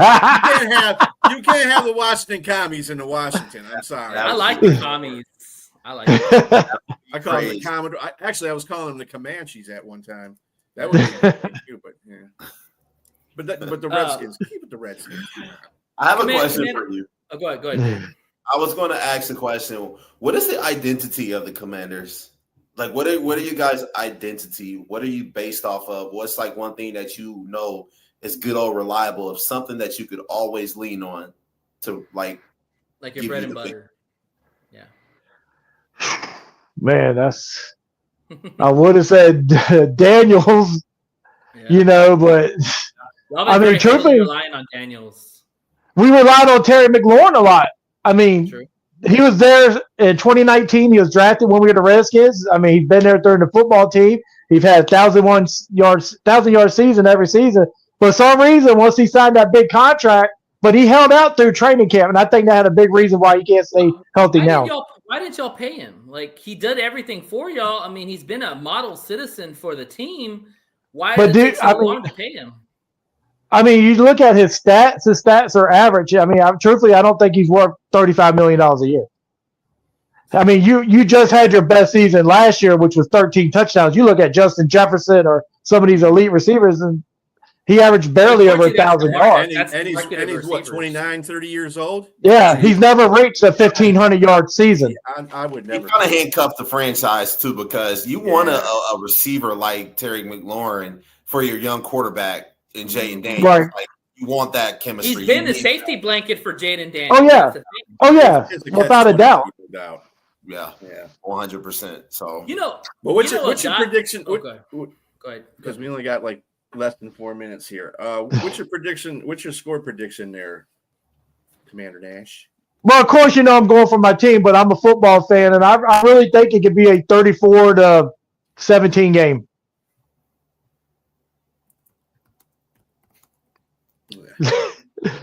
Y'all know where I'm going with the 34. We're banged up. I'm giving y'all 34. But yeah, I mean, I figured that much. I don't think we don't put up over 20 with the way we're hurting right now. I just don't see the energy from the team right now. You don't think the Commanders try to cover the spread at all? What are we, like a 10-point favorite? But you don't know which Mariota you're going to get either. Right, exactly.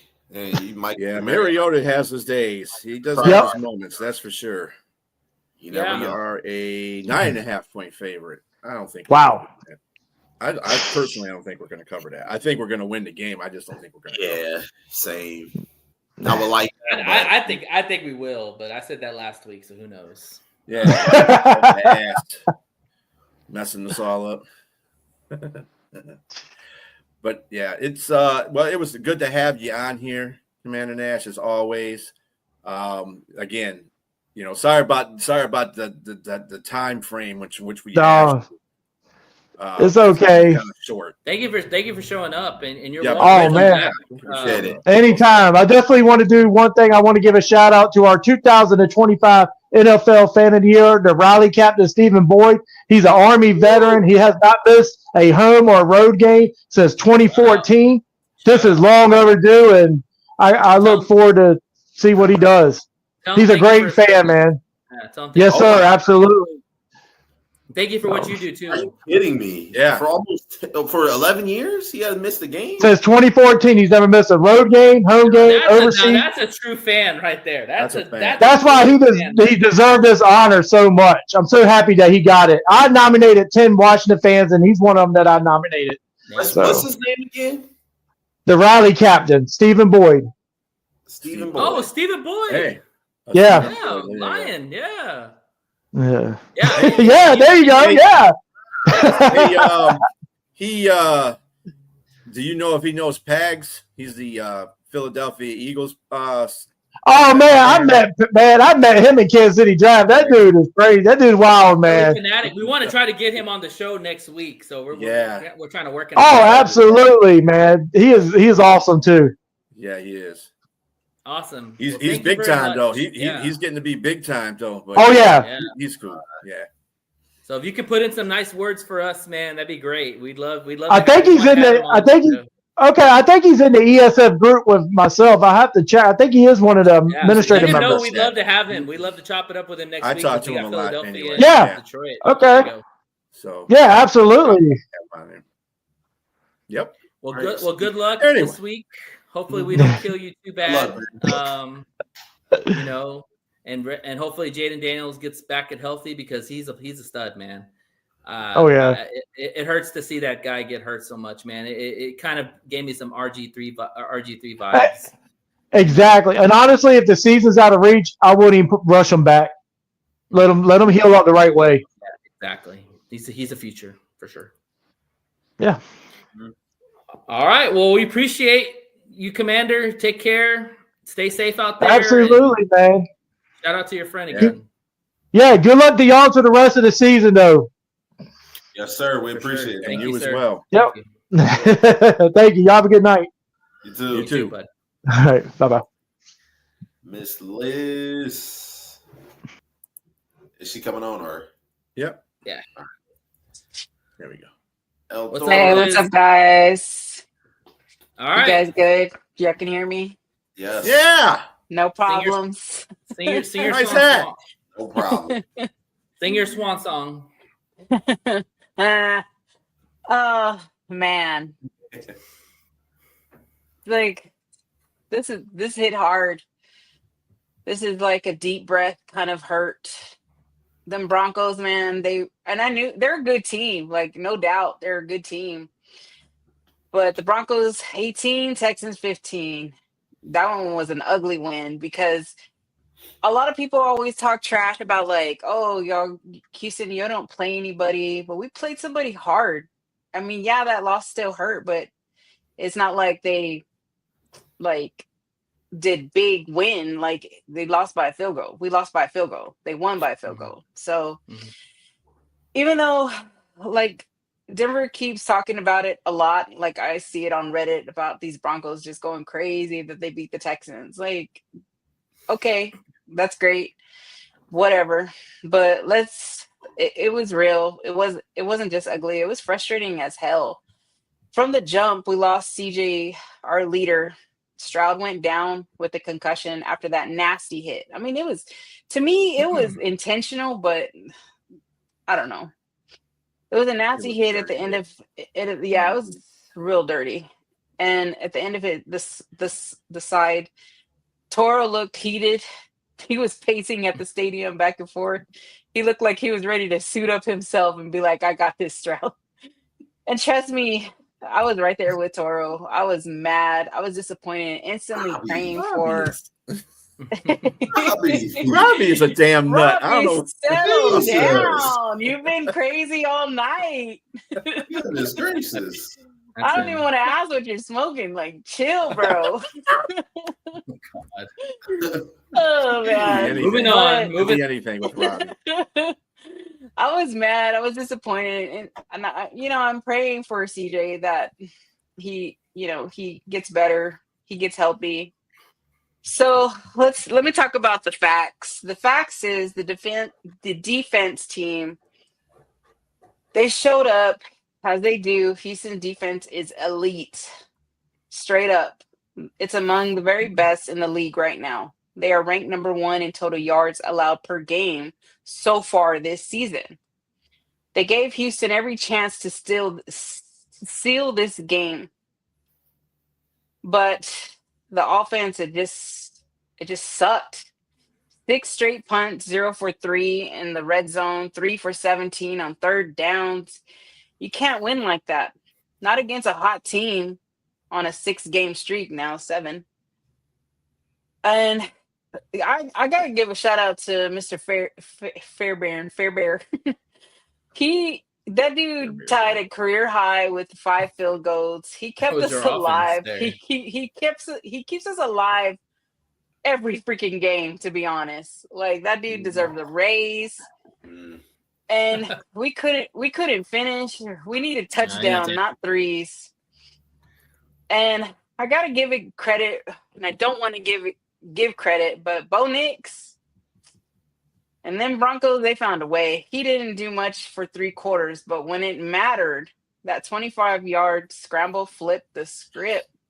Denver's been living off those ugly wins. That's what that's what he's been doing. He's been coming in the fourth quarter just find a way to win, and just finding a way to win. I know his coach was like, Peyton said, "Yeah, I wish they could do that a whole game instead of just the fourth quarter." No, I wish we could do something all 4 quarters, but well, to be fair, well, you were down with CJ. You were down CJ. Yeah, Stroud, and also both defenses were coming in very. We figured it was going to be a slobber coming in. Game, you know, both of them are coming in hot. Yeah. Man, it was hot. Like, it was just crazy. And still, this loss doesn't define us, though. Like, Ryan said it best when he did an interview for Houston Chronicle that we didn't finish. Obviously, we didn't finish with the win. That's the key word right there, finish. We've had good starts, but the consistency isn't there yet. And to me, to be honest, I'm ride or die Texans, and the consistency is going to kill us. Like, I know we're not going to make the playoffs, and that's okay. I was talking to my friends today, like, in Houston, and I was just like, man, I sound like a Dallas fan, to where next year is our year. But I have hope in the Texans. So what's up, Jay? My bad. Up, Jay? I didn't mean to interrupt you. What up, though? I was going to say that you guys are 3-5 right now. If you lose, obviously you'd be 3-6. That would obviously raise a lot of alarms, right? Yeah. It's a lot of alarms. It's and really only one team's going to come out of that division. That's going to be the Come Colts. on, it is. Well, no, I mean Jaguars are 5-3. Yeah, but look how many in the West, Jay. You got the Chargers, you got the Broncos, you got the Chiefs, all vying for that playoff spot in that division. That's true.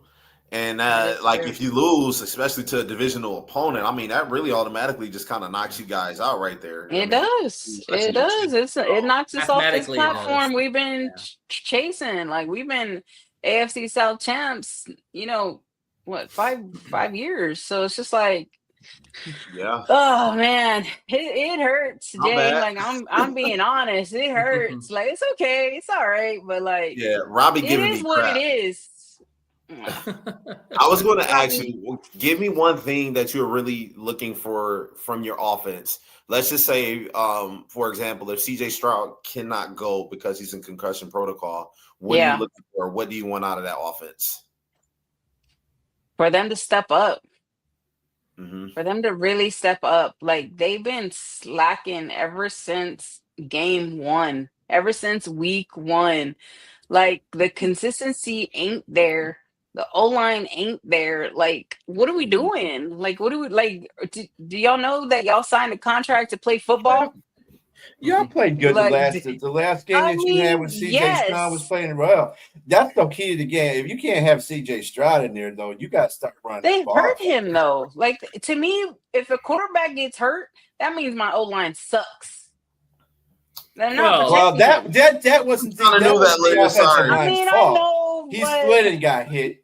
But she did that. But he shouldn't be sliding. He should be throwing the ball. Yeah, let me. We got team players. We got key players. Yeah, definitely.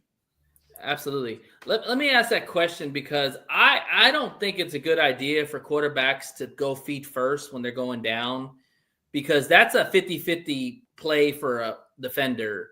Like we talked about the Jack Campbell kind of thing. I think if you got to go head first, you give yourself up completely. But there is a lot of gray area with that play. Now, from the eye test, it looks cheap, no doubt about it. But a defender will tell you he's still trying to get down in distance, and I hit him. It's no different than hitting a guy before he goes out of bounds. Those look like cheap shots too. So I don't like that call. I think if you're a quarterback, you never want to go feet first. because then you're giving yourself up to get a really bad hit, and you know where they're going to hit you. That's all I'm saying about that. Get out of bounds. I don't care how tough you are, how big you are, whatever you do. Go out of bounds. If you want to give yourself up, go out of bounds. Yeah. Something. If you want the time to stop, go out of bounds, man. That's very important, and every quarterback should be taught that. I don't care if you are 6'4", 250 pounds, whatever the case may be. Get out of bounds. There's no way quarterbacks should ever have to put their body in danger, especially over a game like that. No. Do you know why quarterbacks run right now? Do you know why quarterbacks take off and run right now? Why? Because the defense is playing man to man. Yeah. No, because they know they'll get a penalty if they get hit. Like back when I was back in my day watching football, let a quarterback running out of that damn pocket. That's exactly the reason why you didn't have those kind of issues in the 90s and the early 2000s about quarterbacks running because they knew better because they were a runner once they started running the ball and you were able to tag his ass. See, you can't do that now without somebody throwing a flag. Sissy. That discourages some people from running. Now they can just run. Like a couple years ago, Kenny Pickett did that fake slide. Like, I hate that. I hate it with a passion.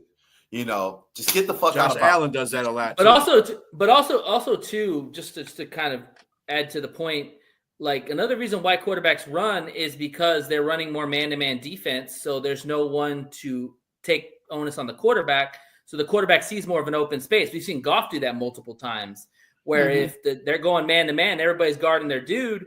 Well, you got all that wide open space, bro. You might as well run the hell down the field. So I think do it. I mean, that's part of it, but no. I still disagree with that because, like I said, back at John Elway running out that pocket, he was getting tagged. Let me tell you, that's why he wasn't running out that pocket on the like quarterback. that. There's no doubt. There's more protections on it. I agree with you there. Yeah. You play football, B. I don't know if you play offense or defense, but I've had people tell me if the quarterback run out of pocket, you give them something to remember. That's right. Exactly. Give they ass something to remember. You don't take it easy. I was a defensive player. They say, you see that quarterback nail his ass. That's what they used to tell me. Yeah. That was back when I was in high school. You're taught that. Way back in the day. I won't speak for anybody else, but I was taught that. You tag that quarterback. So to quote the great Danny Bateman when he goes like, when I see red, I want to run like a bull. When he's trying to hit the quarterback, like he sees it like he sees blood. There you go. That's practice though. Yeah. Jay, to go back on your question, I'm gonna give you my honest opinion. Now you're good. I mean, this is football talk, right? In my honest opinion, the O-line is a work in progress.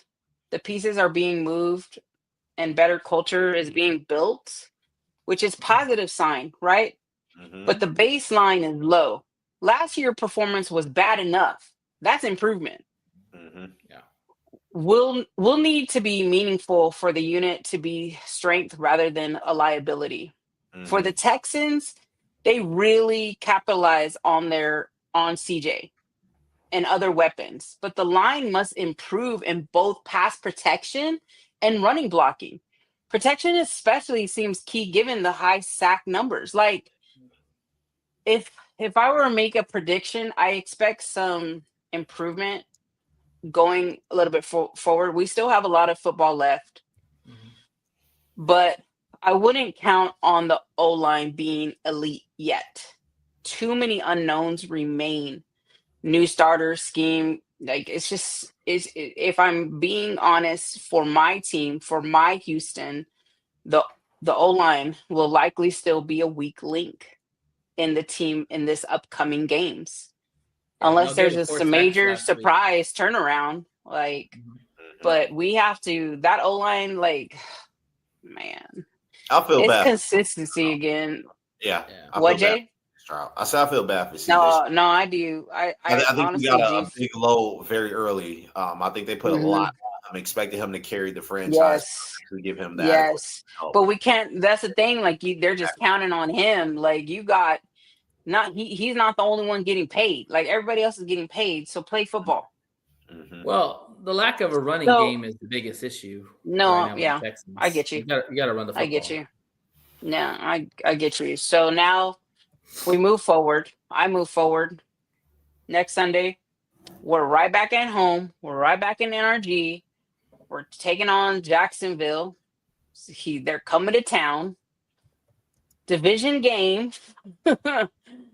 Redemption game. And trust me, Houston remembers what happened last time. We're not done. We're not even close. November 9th is going to be a payback game. The Jags just squeaked by Vegas 30-29 in overtime. And that game showed exactly how to beat them. For me, it did. And I'm praying that it helps with the Texans too when they're looking at, previous games. But step one is pressure on Trevor Lawrence for sure. He forced throws all game, even tossed a red zone pick. Get after him early. Make him move left. He's shaky under pressure. Step two, protect the quarterback. If Stroud's back, great. But Mills, he needs to mount up. They've got to attack that weak Jag secondary that let Geno drop 284 yards. Did y'all watch that game? Jackson, yeah, that was a good game. Geno came in hot. He dropped 284 yards and 4 touchdowns. Sheesh. That boy was serving up. The whole thing was based on Brock Bowers coming back, though. That's the whole thing. He came back and lit it up. No, he did. That was a good game, though. That's the reason why I don't trust Jacksonville.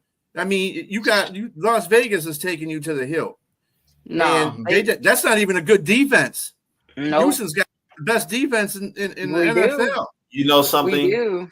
He does not do good against good defenses. Pertaining to that, against the Houston Texans.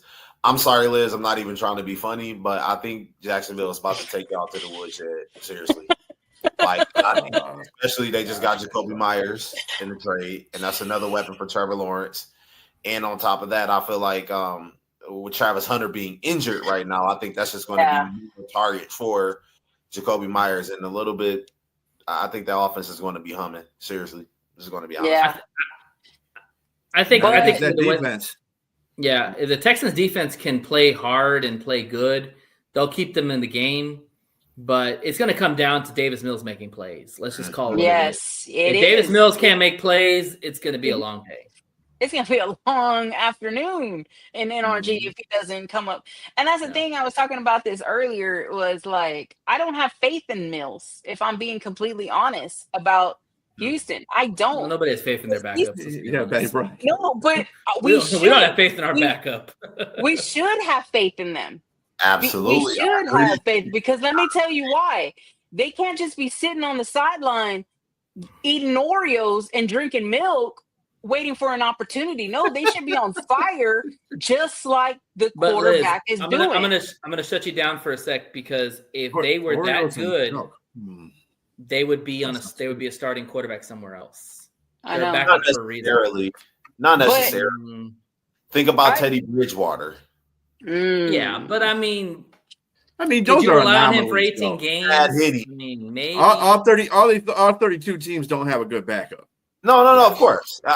Chad Henne, think about him. I mean, he came in, he won a game after passing. Atlanta's got Cousins. That's an anomaly. You know, they trusted Teddy Bridgewater so much that they gave the ball to J-Mo on that play.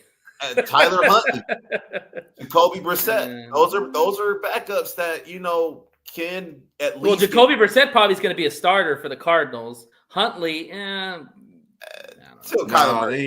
gonna be no starter for the Cardinals. Mac Jones probably Murray too much money. Mac Jones. They're gonna trade. They're gonna trade Murray. They're gonna trade Murray. Mills has some strengths though. Yeah. He has shown he can move the offense through phases. And he just can't put the ball in harm's way. He just can't put the ball in harm's way. He has a decent arm. He has the ability to make longer field throws. Some fans even acknowledge that. Like he's shown the arm talent to take some deep shots. But my overall take is that Mills is. I'm sorry, Nate. I don't even mean to cut you off. No, you're good. You're good. Go ahead. If Stroud is unavailable, Mills just needs to keep the offense functioning. Make reads, manage the game, avoid catastrophe. Like run the ball. God. You got Run Nick the dang Chubb, ball. Nick Chubb, and mean, Marks, Woody Marks. I mean, Run that ball. golly. Don't be afraid. They got Dang ball. Chubb has got to do a better job running the ball. No, he sure does. He sure does. Like that. And Mills didn't do bad. He was 17 for 30 for 137 yards. I mean, he did, but he didn't win. So know. But the defense gave up that game. That they allowed Bo Nix to get on that run. You know, they did. Did you see how they gave up Baker Mayfield? This is a divisional game. That game.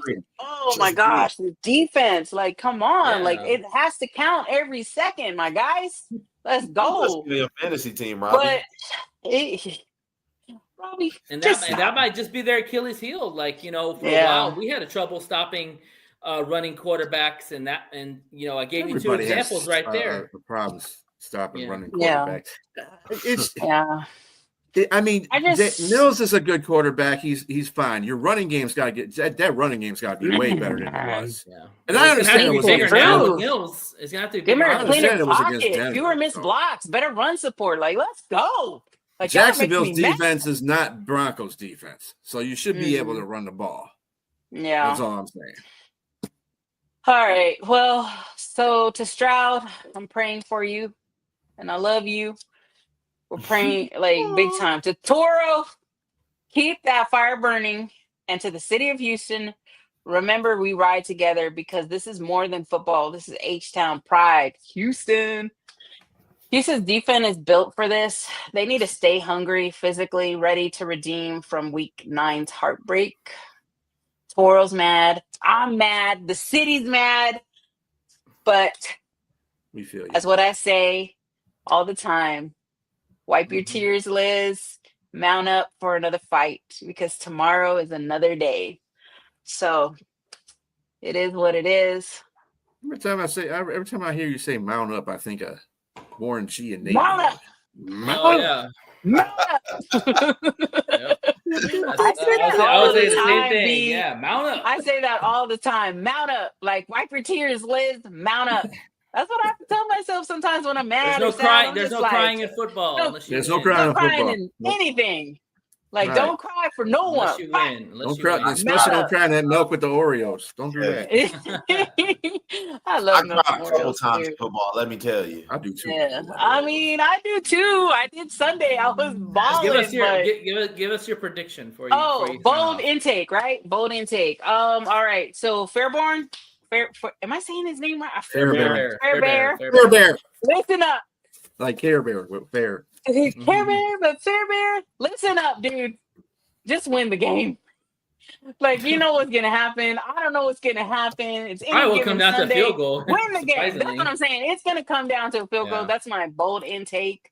It's gonna come down to a field goal, but I'm praying for 2 touchdowns, and I'm praying for Petrie to do interceptions. So that's my bold intake. That's Did anybody get injured besides CJ Stroud in the defense? No, I think they. No, I don't think they had any came out clean. No, don't put that juju on me, B. No. I'm just saying it's good because they're gonna cut. I mean, if you have all your defense and that means because Petrie played his first game after being out for a while, so he's got incorporated back into the game, and I think that's going to be a lot useful when they play. Jacksonville. He is. He. I pray that they're just studying Jacksonville on the takes and then just let this go. Like I'm really like my prediction is he's gonna get 2 interceptions from Jags because the way Lawrence throws the ball, he gets irritated really fast. He doesn't think, he just speaks or throws, and then it's just, that's where the defense needs to watch, but also stay on them. But also watch where that ball is thrown. And if there's an opportunity, take it. Take that opportunity, Houston. Also, containing him, too, because he can run the ball. He can run the ball. Oh, himself, for sure. For sure he can run the ball. All right. So this is All in the Texans with me, Liz, your girl. And we're coming back swinging. Tune in next Tuesday if I'm riding on cloud 9 or driving reckless on loop of 610. Oh my God. I want to thank all my subscribers. You guys are the real MVPs. I love y'all. She said So, driving the this loops is on the it. 610. I Oh, mean, hell no. 610, Houston, come on, B. Oh. 610, Come what on, up? dope producer. I gotta go complain to about 610 all the time. Come to Houston. Yeah. I'm going to Detroit in January. Yeah, I'm gonna be going to Houston. And I'm do I going to want to Texas pretty drive? soon. Do I want to drive in Detroit? I don't know. I'm probably gonna have to ask y'all for Better some than Houston, that's for directions. sure. Shoot, man. Driving in Detroit. Yes, Houston's Yeah, horrible, Let's see. man. we actually kind The of know how to drive. 313. Oh, you know how to drive? I drive reckless. We're the automobile capital world. So Yeah, if hell, you're not going 100, Oh. if you're not going 100 they miles per drag hour in race on the Houston- lodge. Yeah, if you're not going 100 miles per hour in Houston, you're not going with traffic. Jeez. They drag race on the lodge. So I mean, you know, only in a D. All right. Only in a D. Well, All right. guys, thanks for having me again on yours. Appreciate you, Absolutely. Liz. Always. I appreciate y'all guys a lot. All right, y'all. Well, thank you, Liz. Hopefully your team gets a win. I feel pretty Let's go, confident our boys. Houston. I feel confident our boys are going to get a win. Yeah. Want to thank Commander Nash for coming on the show. Thank you for coming in and chatting with us on his team. Took a lot of guts because I know his team it's hurting right now. I mean, losing your franchise quarterback and losing all those injuries. Prayers to tough. Daniels. Yeah, a lot of them are just out for the season. That's what's right. Yeah. Yeah. And I want to thank you for all the people that have liked and subscribed to the show. Thank you for all the people that have commented during the show. Always appreciate that. As always, like and subscribe to the YouTube page, yes. One Ass Cheek and Three Toes, or use the QR code up there right on Jay's side. Please Also, do that. Also, follow us on social media, TikTok, One Ass Cheek. Yeah. Don't be scared to follow us. Follow us. Don't be scared. Yeah. Don't be scared. Let's spark some conversation. Let's talk. Absolutely. Yes. Even if it's not about the Lions, because I know a lot of you subscribers are not Lions fans in general, but that's fine. Yeah. If you got anything to say, just drop us a line. Just don't be a troll. And if you like what they have, please like their comments and find us on there, and they'll chop it up and talk to you about it, or maybe we'll bring you on. You never know what could happen. Also, want to preview our All 32 show on Thursday, 7 p.m. Right, B? Yep. Eastern Standard Time. 7 p.m. Eastern Standard Time. Had a good first show. Got a lot of great content. Went through all the matchups. Talked about spreads and totals and stats. And injuries.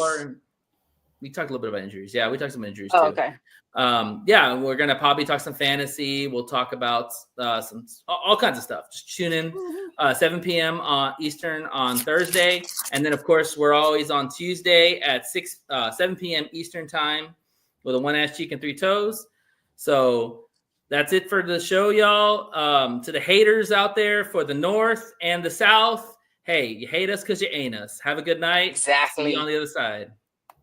Adios. Peace. One pride.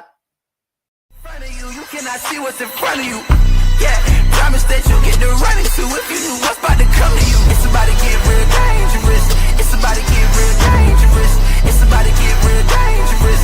It's about to get real dangerous. It's about to get real dangerous. It's about to get real dangerous. It's about to get real dangerous. It's about to get real dangerous.